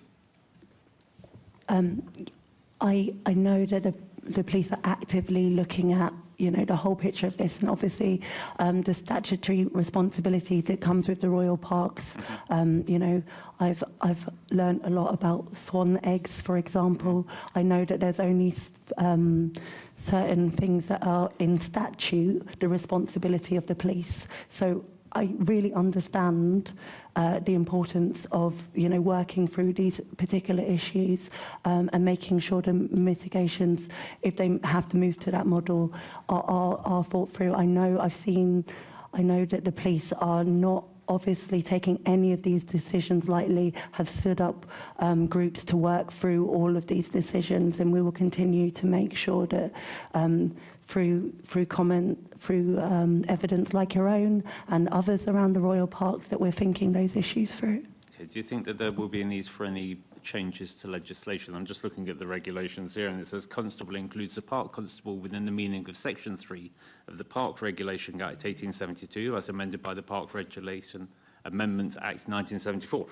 Do you reckon we'll need to have legislative change in order to ensure that wards teams can effectively and legally police the parks? Obviously, I can't make legislative change. No. Is it your understanding that that might need to happen? We haven't taken the decision yet. I think we need to make sure that we have all of the details, all of the mitigations. If there's things that we get to that stage, I'm slightly concerned that we're talking about hypotheses on hypotheses here. Well, the reason why we're talking about hypotheses is we have very little information to go on. Because we haven't that's where we are in the process. All of this work should have been looked at before a list of tough choices was published. We didn't know what the budget allocation would be. We had to start somewhere. Obviously, the Commissioner has to operationalise these changes.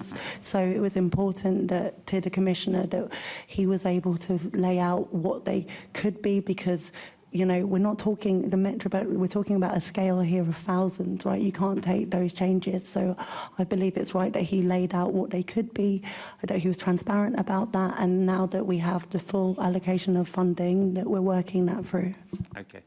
Just one further question, and this relates to Royal Parks, but also the community policing aspect. What engagement have you had with the various stakeholders for the Royal Parks, such as either the Royal Parks Board, Friends of Richmond and Bushy Park, Friends of Greenwich Park, all of the usual stakeholders which would have an interest in these things, to understand their concerns and hear them for yourself?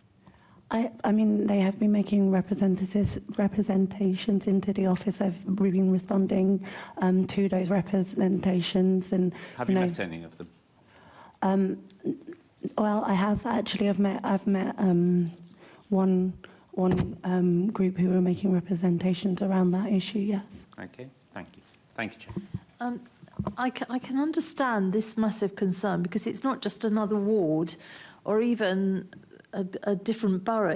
We are looking at acres and acres. I'm sure you know how many. I don't, I'm afraid. But acres, 5,900 acres to be policed. So it is a massive thing. When will the assessment of the impact of that cut, if indeed the cut is made, when will the assessment of that impact be published? Once again, Chair, I think it's difficult for me to talk about something that hasn't happened. I think it's important that we get to that stage. I know, but you can't make the decision unless you've assessed the impact it's going to make. So that would come before the decision. So you must be making an assessment of the impact of it before you make that decision, because it should go that way round. So when do you think that assessment is going to be made? Because this does affect a hell of a lot of people, and they are concerned at what might happen and what might happen to this wonderful land. So the assessment has got to come before, surely, the decision. So that's what I'm asking. When do you expect the assessment to have been made? To be obviously, I know you know this, Chair, but obviously that is a decision that it will be taken by the Metropolitan Police. I know that that's one of the reasons the Commissioner talked about the tough choices in the autumn, so that they could work up these working plans and assessment of the impact and what the mitigations are. Yeah, you're right. I understand that. But equally, we all understand if you're going to cut the flying squad, if you're going to cut the Royal Police, whatever you're going to do, you're going to have to assess the damage that that's going to do before you make the decisions. So at what point will all these assessments be made? And you're the Deputy Mayor, you should know, I'd be asking every day, well, at what point will these assessments be made so you can look at these vile decisions that you're having to make to see which would have the least impact? So when are those assessments going to be finished? That is actively what the Commissioner is doing currently. So those assessments are ongoing, and as I said to Assembly Member Cooper, it's really important that he has the space to get that right because of exactly what you said, Chair. So because of the impact, the importance of it. I get that, but because of the budgetary issues, he's obviously going to have to do it at pace in order to make the savings. So approximately, when are you looking for those assessments to be out there? I mean, I think maybe this is a question that you want to write to the Commissioner about. No, I'm asking you. You're the Deputy Mayor for Policing. You must be asking all the time, when are these assessments going to be finished so that you can all look? Because clearly, I mean, I know it's an operational matter. There'll be a political side to this. You must be interested to know when these assessments are going to have been finished so you can make those very difficult decisions.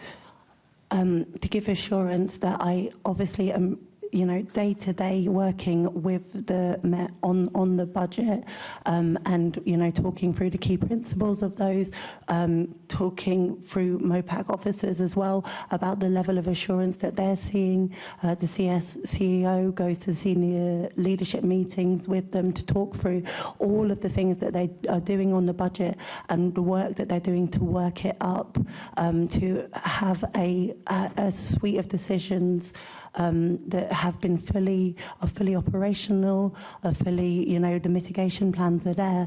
But I think that the issue that we're talking about is, like if we're taking the parks as an example, the scale of that is significant. I understand that. So you might be saying to me it won't be done till August.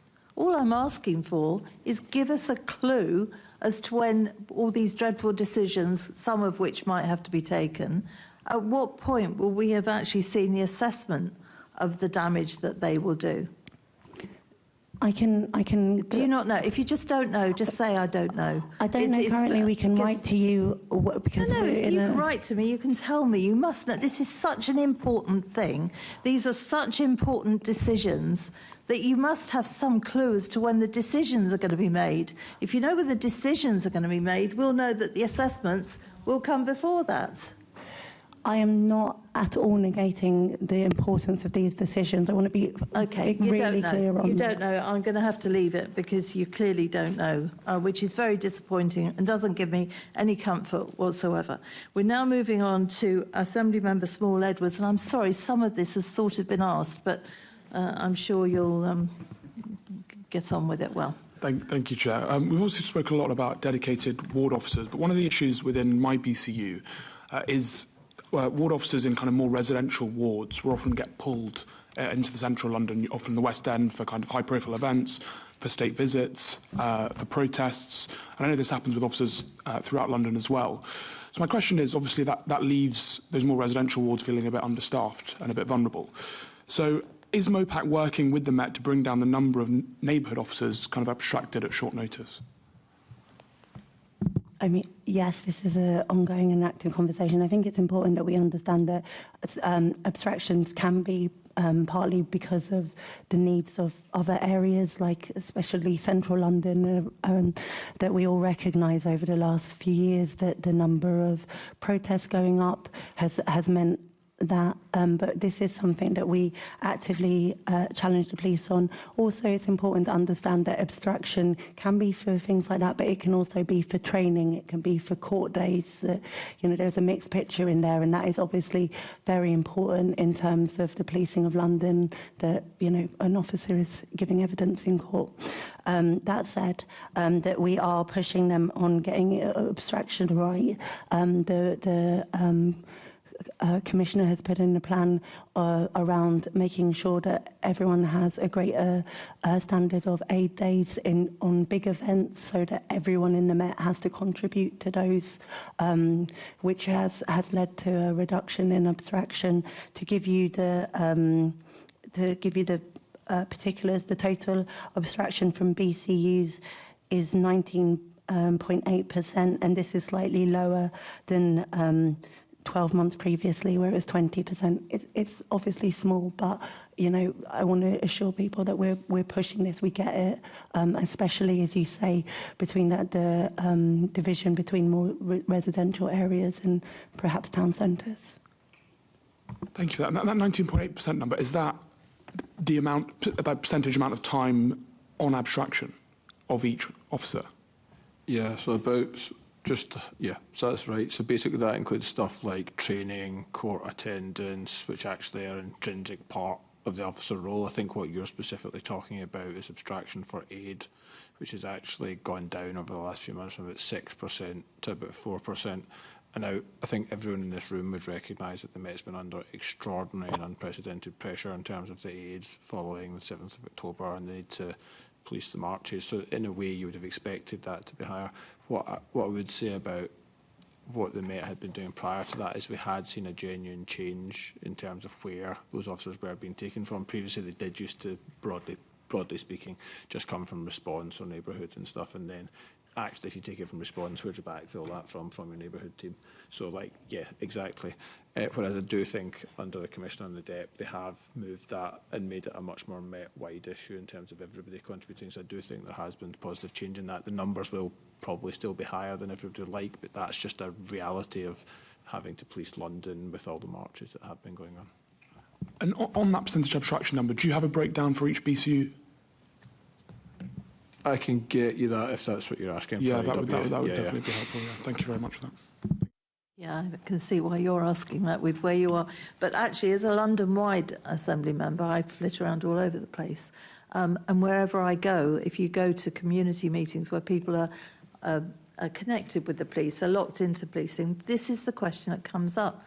When I was last in Wandsworth, it came up. People are saying that they look for their local neighbourhood team and they're just not there because they're being abstracted. And then the police officers come to the meeting as well.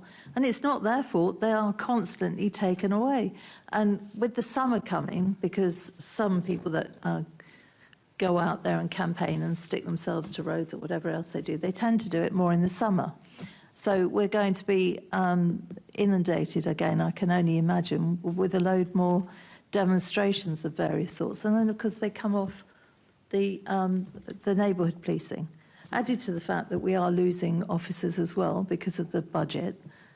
This puts the police in a dreadful position and will not help with trust and confidence in any event, will it? Is there any way of looking at a different way of doing this? Because it just hammers the police the whole time. I mean, I think it's important, and that this is why it's important that prioritisation of neighbourhood officers is there, so that there's more officers in those spaces, that gives more flex. We are a capital city. We, know that holds extra responsibility. It's good that the government has recognised that by putting in the NIC this year, and we need to continue to make sure that is recognised going forward. Yeah, you keep mentioning extra money, but the reality is we are losing police officers. We cannot afford to lose police officers. You're going to be making some dreadful decisions on where they're going from, whether it's the flying squad, whether it is in the royal parks. If you put the local neighbourhood team in charge of these royal parks, and then there's a whole summer of discontent, if you like, not only are they not going to be able to do the Royal Parks, they're not going to be able to do Richmond and all the areas around there. We're just going to have everybody in central London dealing with demonstrations, and that will completely wreck neighbourhood policing again, won't it? I mean, that's why we're prioritising neighbourhood policing, and that's why, you know, the additional money from government being allocated to neighbourhood policing enables that. God willing that we don't have a summer of discontent, but we need to make sure that, you know, we have a model that has the flexibility of that. I think it's something that, you know, we can. I'm having a thematic meeting coming up on demonstrations and public order. This is something that obviously we continue to make sure that we are focused on because we're a capital city. Okay, I hear say, what Chair, you say. just given what you and Assemblymember Small Edwards has said, I'll take away and see whether there's actually anything we can do more publicly about making abstraction numbers per sort of BCU or ward things more public, because I think if people are interested in that, rather than having to come back, if we can just proactively provide that for you, that's probably more helpful. Well, perhaps if it's more public, then perhaps those that make the decisions will look at it and think, blimmin' heck, that looks dreadful, and not put it in. Do you want to come in on this issue?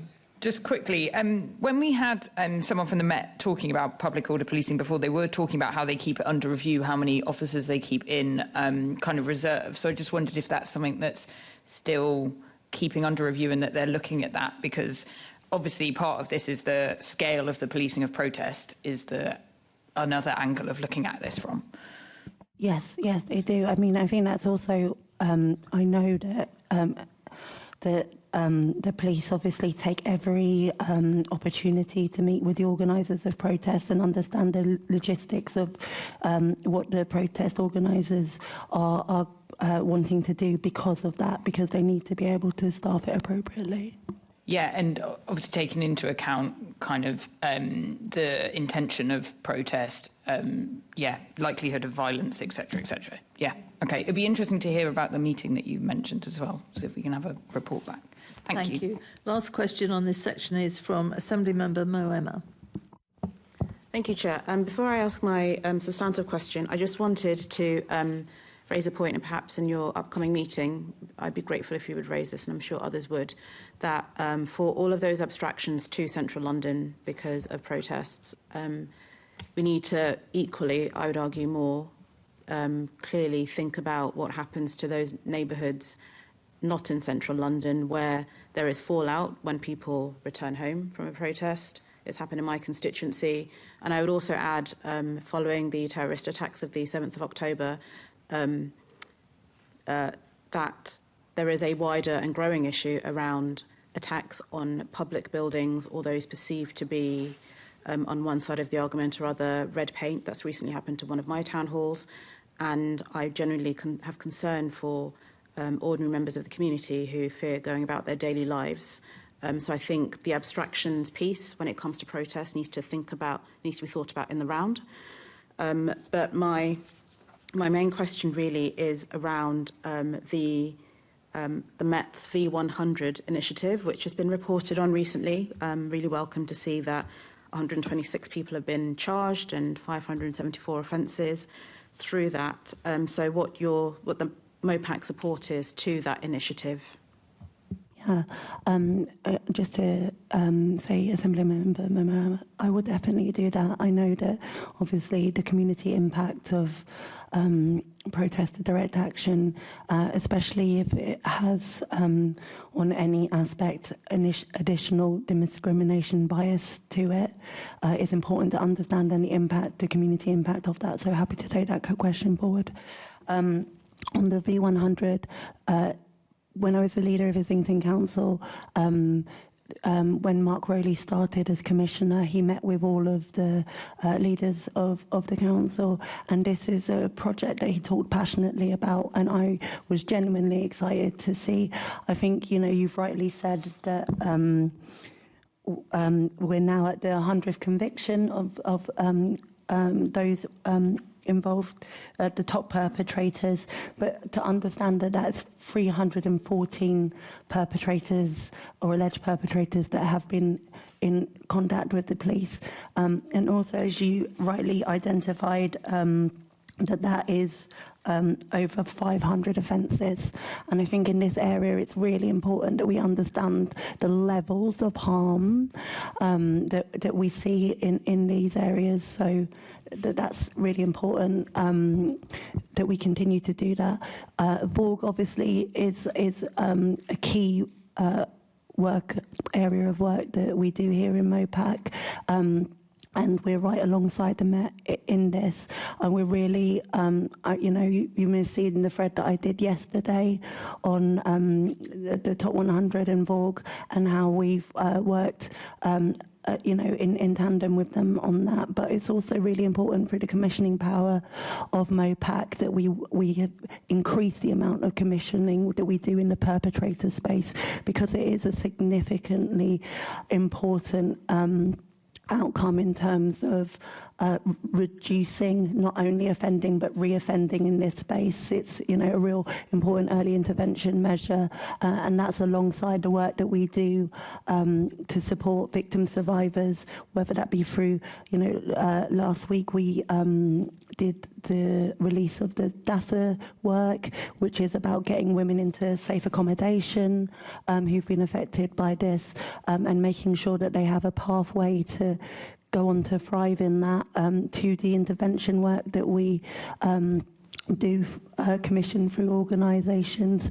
Particularly, it's important in this space to recognise the by and for work of particularly minoritised community women that we commission. I think that is something that we stand as really have a USP in London, is the commissioning we do in that space. So I think this is an area in the policing crime plan we continue to prioritise that. We're working on the VORG strategy now. We're doing masses of consultation in that, and that we're fully aligned with the work that the police are doing in public protection. Moreover, but obviously this work we need to see continue. Okay, thank you. So the particular kind of V100 initiative, I guess the question I have, and maybe others have, is, assuming it's successful, and so far it seems like it is succeeding, how will that be mainstreamed across all 32 boroughs and across all of the BCUs, so that it's a part of business as usual, for want of a better phrase, for officers on the ground? And then I have a follow-up question relating to domestic abuse. So it sort of is already mainstreamed in the it's actually the data-led approach to this is more generally done with violence, because I've also got the violence harm assessment tool, which is used to both task locally and task centrally against in the violence space. So this sort of data-led approach is now the norm. Yeah, so sorry, when I say mainstreamed, I don't mean that I put it badly, that it's not an initiative that comes to an end when funding ends. Okay, fine. To follow on from what you said, Deputy Mayor, around by and for organisations, the National Police Chiefs Council have recently done some work around the level of suicides relating to domestic abuse exceeding the level of homicides relating to domestic abuse. And I just wondered, my question's in two parts, whether you are confident that officers actually understand what coercive control is, that those numbers that you've talked about for the V100 also measure and capture coercive control as a form of domestic abuse. We know that it affects men as well, but I think the numbers from the NPCC were 3/4 of those victims were women. And I say this because I was very privileged to be invited to a Women's Trust meeting recently for International Women's Day. They provide support to women survivors of domestic abuse, and they provide therapy and counselling to those women. And we had a really harrowing tale from the mother of Chloe Holland, who was a suicide victim, which directly related to domestic abuse. So I just wonder, essentially, how seriously this is being taken, and is it being captured in that data and therefore being mainstreamed across all of the BCUs? Yes, I mean, you'll have seen from my post yesterday on XD. I mean, it's just awful. It's so heartbreaking that you know, to lose your child at all, and to be driven to such extreme measures through violence and coercive control. So we need to take it exceptionally seriously, and we do. And the work that the Met does on the public protection teams and the level of training on that definitely includes coercive control.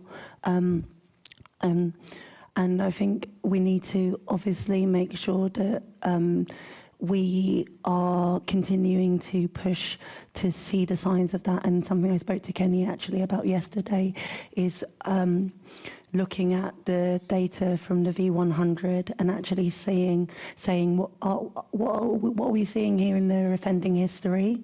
Is there anything we can learn from that? You know, obviously we pride ourselves in being a public health approach organisation. So what's the early intervention things that we might look at in this space, similarly to how we have on knife crime and other areas?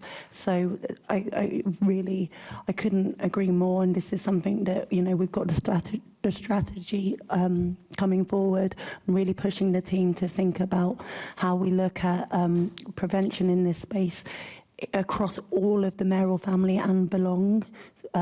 So what does that mean? Prevention against Vorgin or TFL? What does that mean in housing? You know, really thinking how we can go further in this work.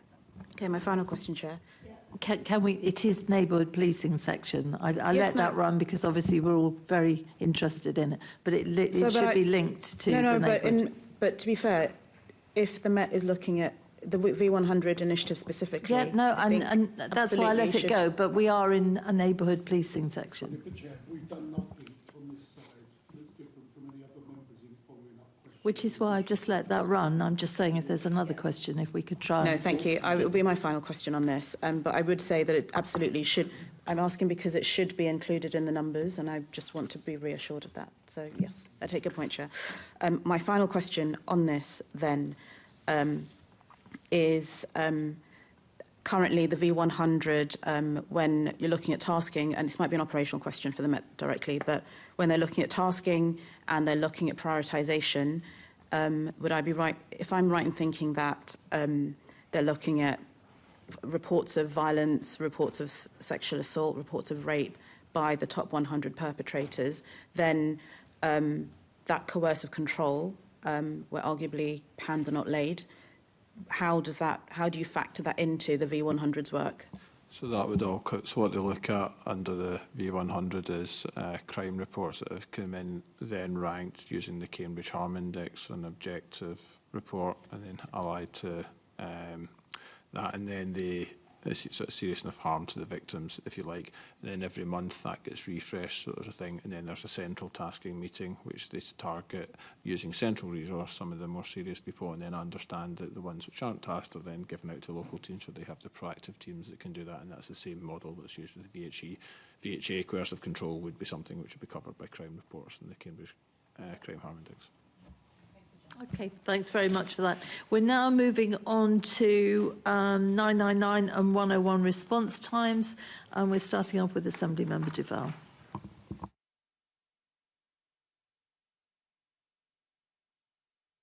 Have you got your mic on? Thank you. Well done for the latest inspection report, but there's still more work to be done around that. So how is MOPAC ensuring scrutiny oversight of how the Met responds to the calls to the service? I mean, we regularly look at that data. You'll know that one of the key areas of concern through the Engage process was response times, and it's something that the Mayor put additional investment in to improve, and you know that was recognised, that improvement, through us coming, the Metropolitan Police coming out of Engage.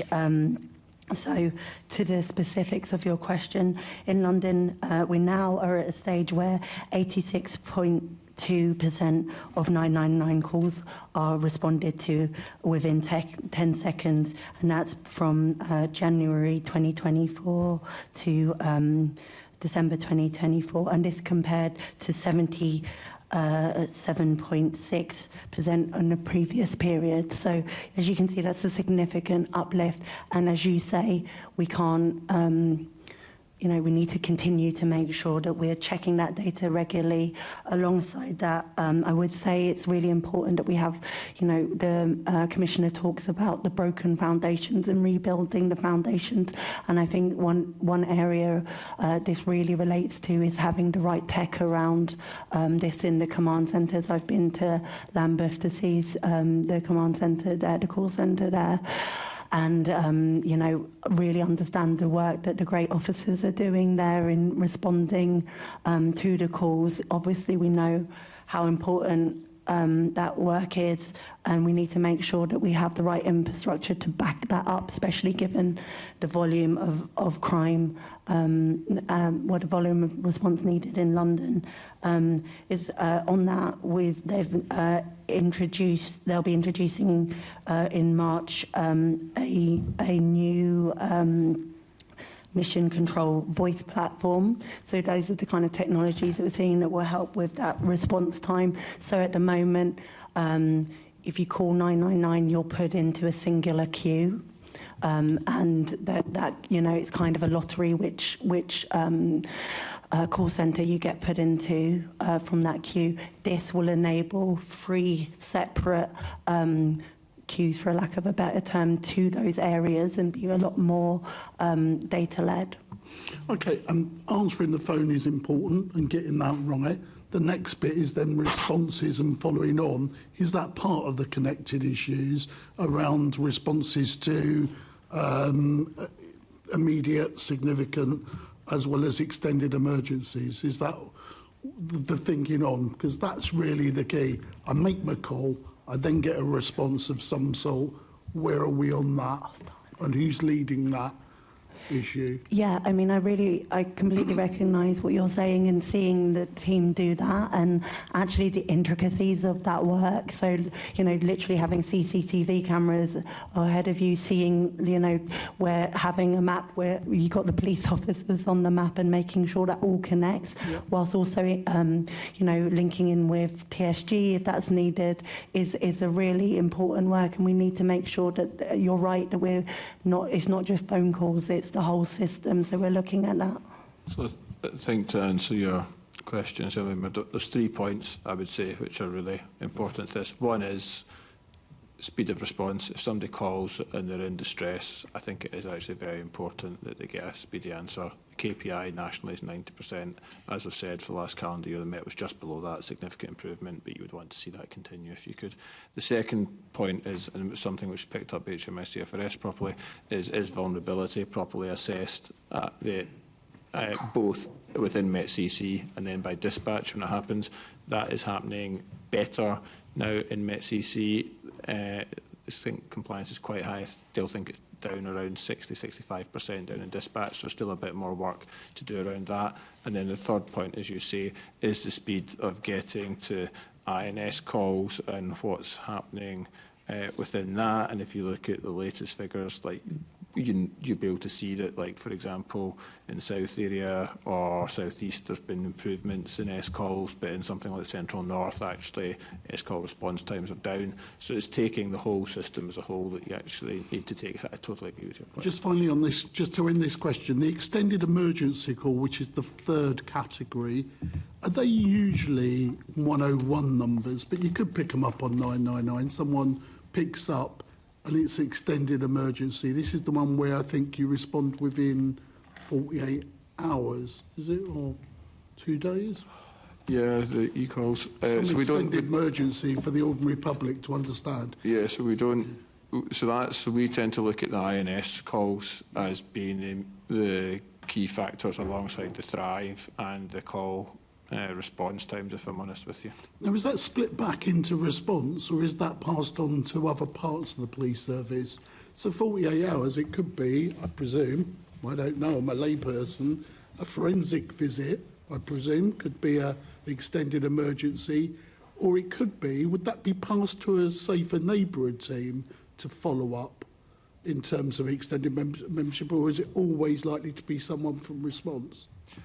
So I would need to come back to that. I don't think it's always somebody from response. I'll need to... I'd like some further information on that so we could follow up on that, because I think that's quite important about the trust and confidence, isn't it? I ring up, I might not be an immediate emergency, but when am I likely to get somebody to come and follow up on a call? Because if I make the call, it must be important to me.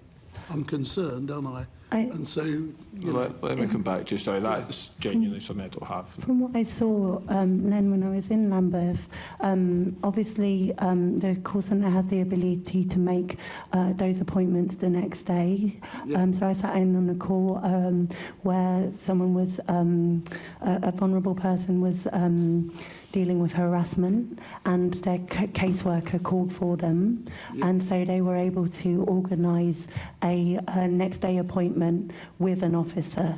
But I think, you know, obviously we can get you that data, but I think it will depend on obviously the alleged concern. Yeah, of course. I mean, it's just worth following up about performance. Chair, I'll pass over. I think Assembly Member Best is going to answer the next question. Okay, Assembly Member Best. Thank you. I think you've just run through there, Assembly Member DeVal, a number of the improvements that are being made. Obviously, as part of the new Met for London document, there's a number of changes. Are you happy with the speed of which those improvements are being made? I mean, I think like the scale of need is huge, and I think, you know, some of the systems that we're talking about, one was put in place the year I was born, so, you know, they're ancient. So, I'm sure you know, it's not that ancient. Well, today I feel very ancient. You know, so there's, you know, and we're talking about systems that have grown up upon systems. We're talking about, obviously, in this example, call centres where there's 3 significant sites. Obviously, with tech, you need to get the solution right, and implementing that in a way that doesn't fall over. When you're talking about 999 calls, you can't, you know, it's high risk to, you know, you can't have a system where it falls over a few times and you test and see. You just can't be given the risk. So I am reassured. Obviously, we meet with Adrian Scott from the MPS regularly to talk about this issue. I'm reassured that there's a high level of focus on getting these right, and that there's an ongoing kind of plan for phasing this kind of work, but it's definitely not without risk. And obviously, we want to be in a space, especially around tech, because of what's available, where the call handlers are getting what they need and rightly deserve, given the work that they're doing, and actually that would drive a lot of efficiency. So we continue to press them. Okay, thanks. When do you think you'd be in a position where you think all those targets in the new Met for London around 999 and 101 calls will be met?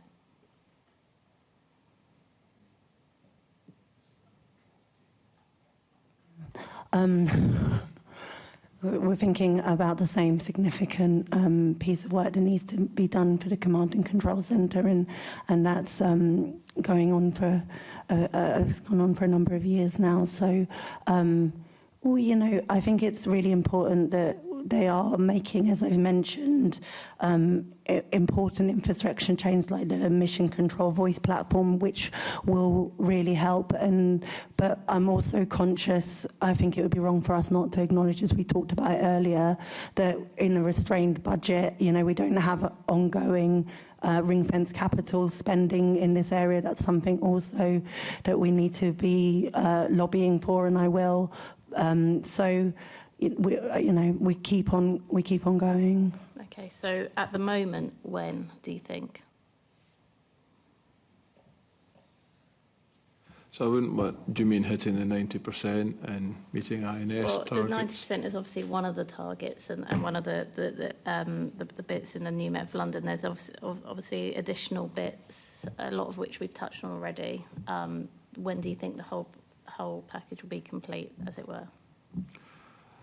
I mean, I wouldn't like to stick a exact date on it without speaking to the Met. I mean, I think what we would want to see is continuous, sustainable improvement in this space, acknowledging the challenges it's Okay, facing. but you put quite clear targets in the new Met for London. I don't really think it's then acceptable to say, but we're not sure. We're going to be sticking our finger in the air to say those will happen by, because otherwise, what's the point in targets? What's the point in listing these down and saying this is what we're going to do if you don't have a tangible date or time period, ballpark time when these will be completed by?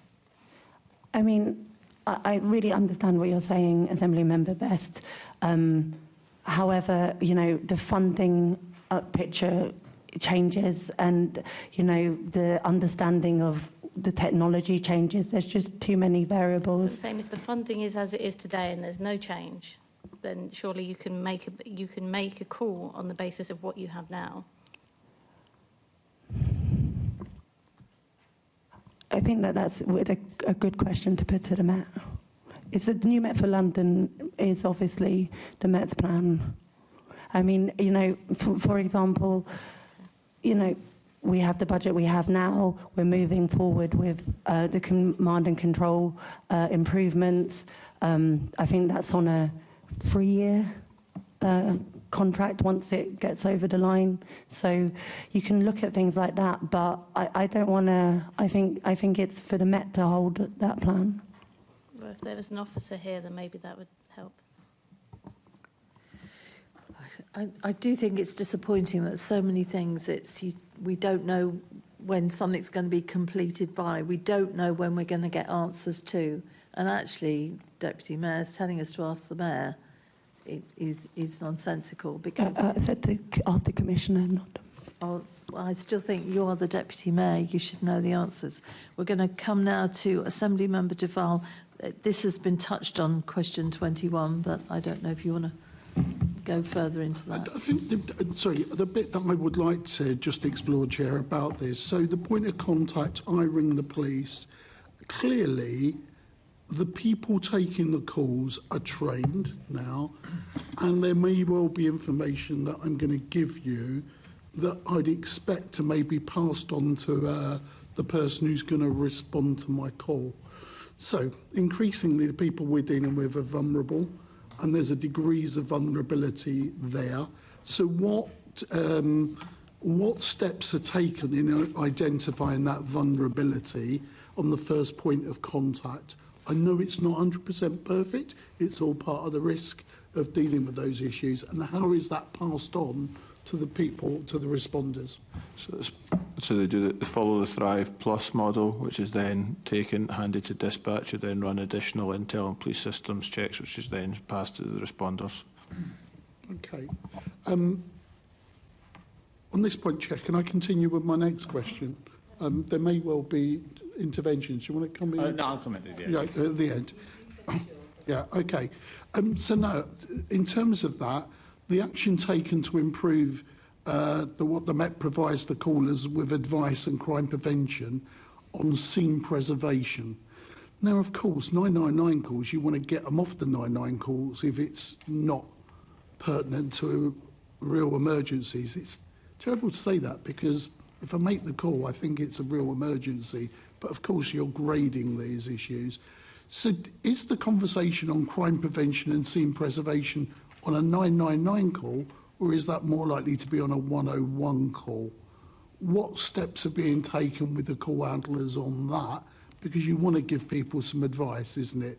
If they're not getting an emergency, immediate reaction from the police, what steps are you taking to either reassure me or to do the right thing during that time, whether it's preserving the scene of crime or not?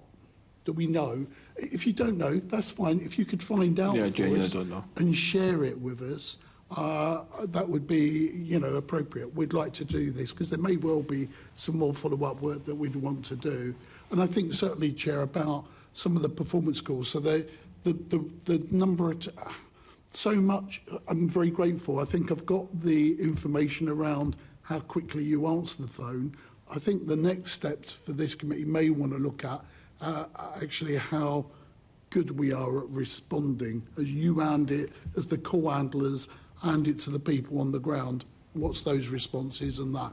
But if you could provide any of that information as well, we'd be grateful. Yeah, we'll ask for a written question, and I suspect we'll come back to this. And I just want to be clear. So, the things that you're quoting into earlier questions are in the new Met's plan. I presume, just for clarity on my own mind, the targets are not chosen by MOPAC, are the targets chosen by the police? You may want to reflect a little bit about why we're uncertain if they're police targets, but also it just goes to something earlier the Chair said, the importance of attending these sessions to give clarity about their own targets and why they're not, may not be as clear as targets as they could be. Very good point. Yeah, I agree. Thank you. Assembly Member Roberts. Thank you. Just touching on the subject right at the beginning of this section, it sounded awfully like the call response system that you were describing was an AI system. No, is it not an AI system? Can you put your microphone on, please? Yeah, the 3 Qs. Yes. No, it's just a better system. Okay. Will you be considering the implementation of AI? I'm asking because this is public domain stuff. So it's just that West Midlands Police have seen a huge increase in timeliness of responses. They're seeing something like 97% of their calls are answered within 10 seconds. And also, vulnerable users of 101, when they finally get through, are identified and they are prioritised as a result of AI technology. And this is something which has transformed, apparently, the provisions in the West Midlands. They've gone from, requires improvement to outstanding in terms of, Ofsted stuff. Will you be looking at that? I mean, we always try and take best practice from all around the country. And I think, given the area of tech is always moving, we need to really make sure that we are doing that. I know that Adrian Scott, as I mentioned before, the head of transformation within the police, is looking, at, as I mentioned before, the most effective and efficient ways of taking transformation across the police. And I'm happy to make sure that he's conscious of the West Midlands model and think about that in terms of the way forward on the phone, because obviously we want to be outstanding as well. Thank you. I think it would be useful, Chair, if we could get a written update on that, because if we are seeing such transformation in other areas, then we want necessarily to make sure that we can deliver that level of service for Londoners. And just to say, I have frequent back and forth with the West Mids office for police and crime. They were down. I think last year I was up in the West Mids last year, and I think it's over 97% by 1 decimal point or something. Anyway, so it was on my list for things to speak to them about in terms of the next time that I go up or they come down. Lovely. Thank you. Thank you. Okay, we'll put something in writing to you if we can have it back, and I suggest to the committee that we bring this back at another Q&A session. Okay, we've only got 15 minutes for the next section, which is Stop and Search Charter. So we'll start off with Assembly Member Lord Bailey. When will the findings of the Stop and Search research being undertaken by the London Disproportionality Board be published? And will these findings from this research help the Met with how they conduct Stop and Search? We are hoping to publish that in autumn 25, and we obviously, we've worked with the Met on our research of this, and we undertake research to help and support better policing in London. So the recommendations we do hope will be of help. Okay. What actions will you take to ensure that the Met Stop and Search Charter fosters trust and confidence in the fair use of Stop and Search? Because most of the conversation about Stop and Search is had by people who are anti it, including the Mayor. He's very anti-Stop and Search. But there's large parts of the community who are very pro-Stop and Search. So how can we how can we be reassured that it will be conducted with some balance? I think the do you mean the Stop and Search Charter or the research? Sorry. all of it, the Charter in particular. Oh, okay. How will it be enacted? So, how do we make sure it isn't a one-sided conversation? So I think that actually the way in which the MPS has taken about putting the Charter together is really important.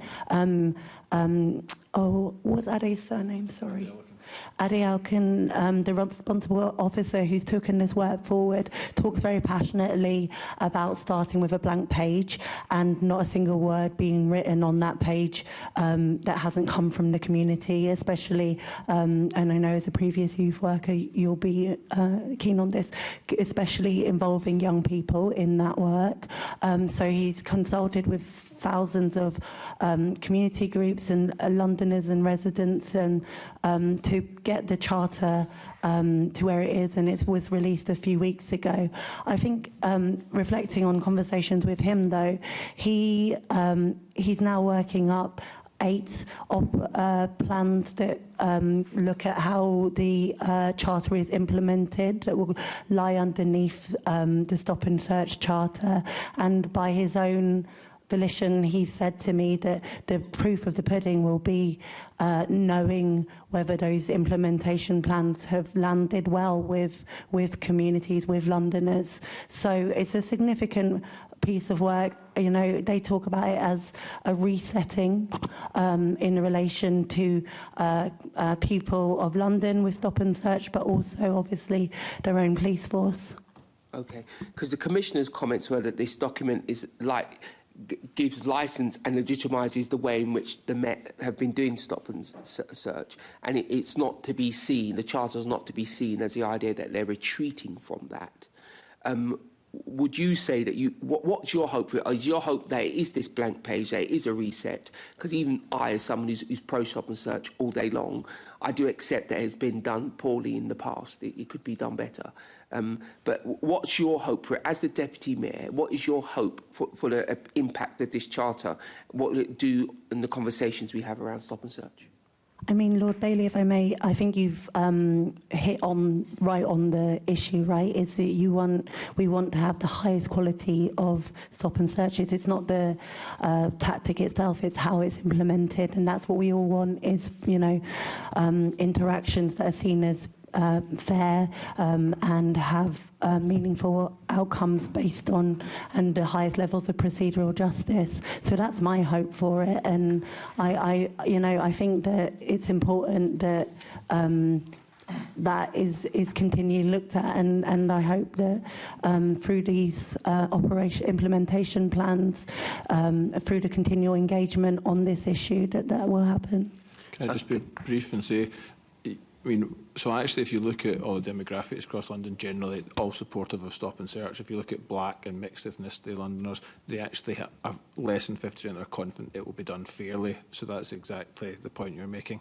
And if you look at levels of trust of Londoners who are stopped and searched, it does go down, but only very, very remotely if they think that Stop and Search is carried out well. If they think the Stop and Search is carried out badly, i.e. there's no procedural justice, their trust in the Met drops massively. So what you would want to see is the percentage of people who think, as a result of the Charter and the work that the Met are doing, that Stop and Search is done fairly, actually go up, and that should drive up trust overall in the Met.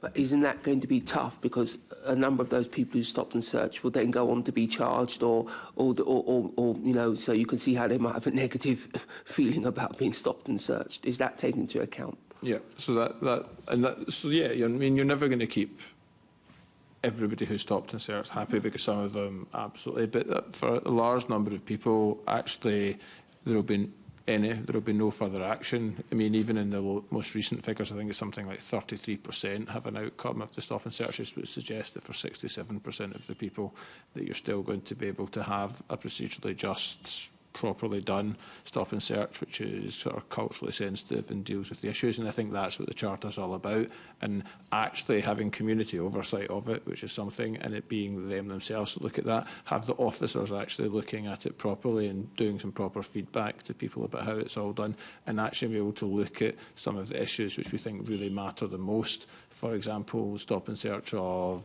like children is probably an area where you would want officers to really focus on looking at, as opposed to if somebody stops and searches me, etc., etc. So I think that's the sort of stuff which actually you would really hope to see change as the result of this. Okay, Chair. Thank Thank you. Assemblymember Garbutt. Thank you. The Stop and Search Charter states that an independent governing body will assess the progress of the Met's commitments. Can you say what that body looks like? And also to fold into that, I'm not clear on what the role of MOPAC or the mayor is, because it's not really mentioned in the charter. So if you could speak to that as well as the independent governing body.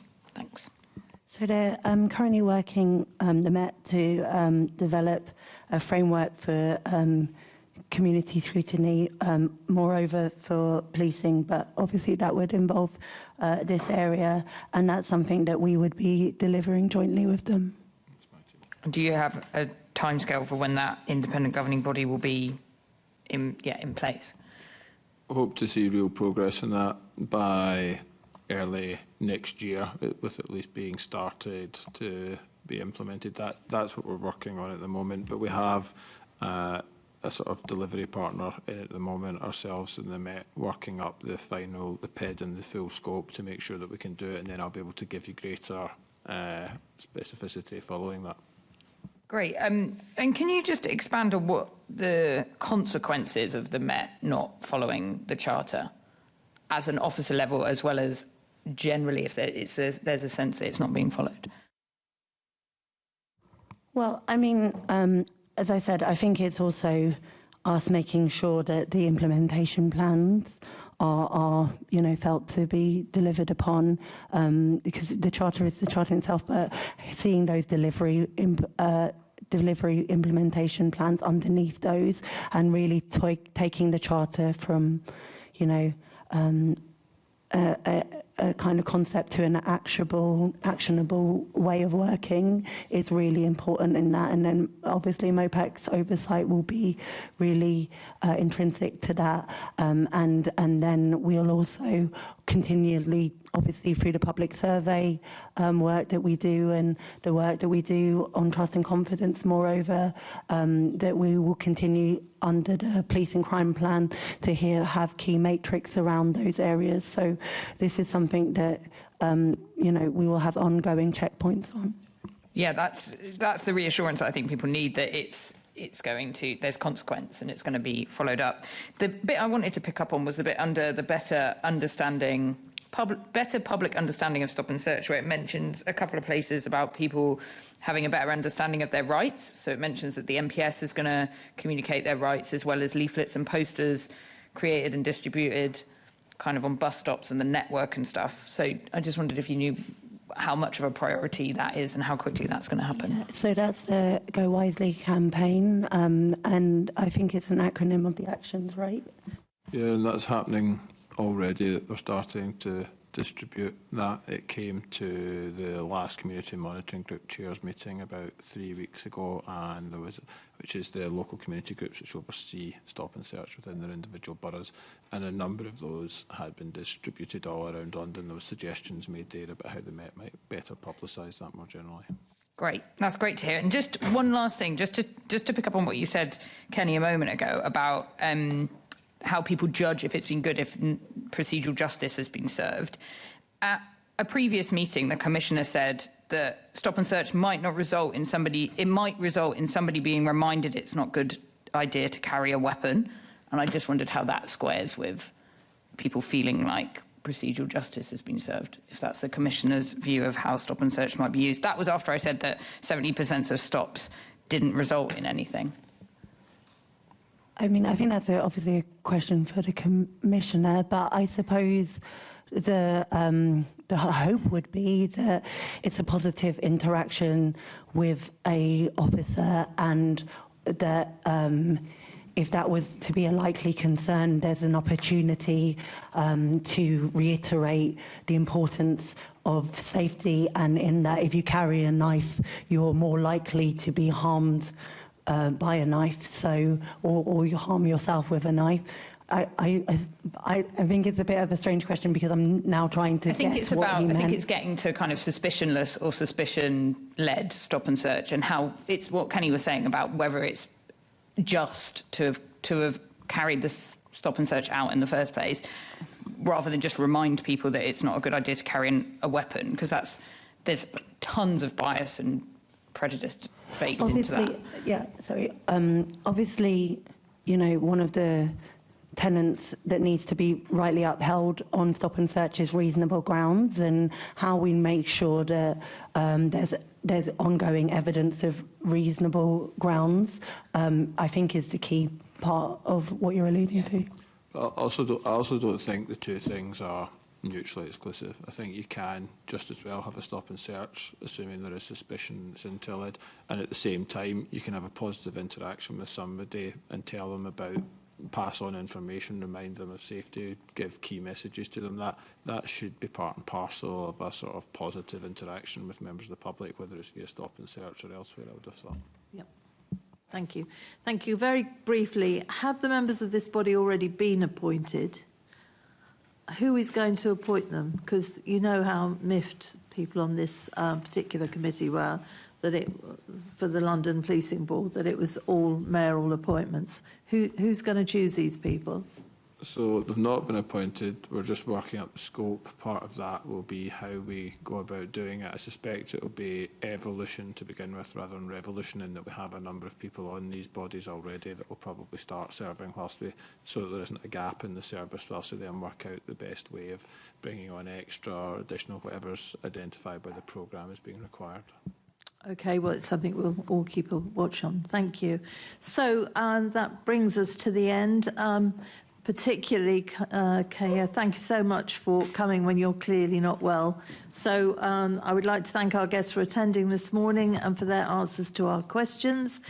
This is the last committee meeting of this term, so I would like to thank colleagues for their help and assistance, and particularly officers, Jeanette and Lauren in particular. You've been a great help. Thank you very much indeed. Can I ask the committee to note the report and the discussion? Thank you. Can I ask the committee to note the monthly report from MOPAC? Thank you. Can we also delegate authority to me as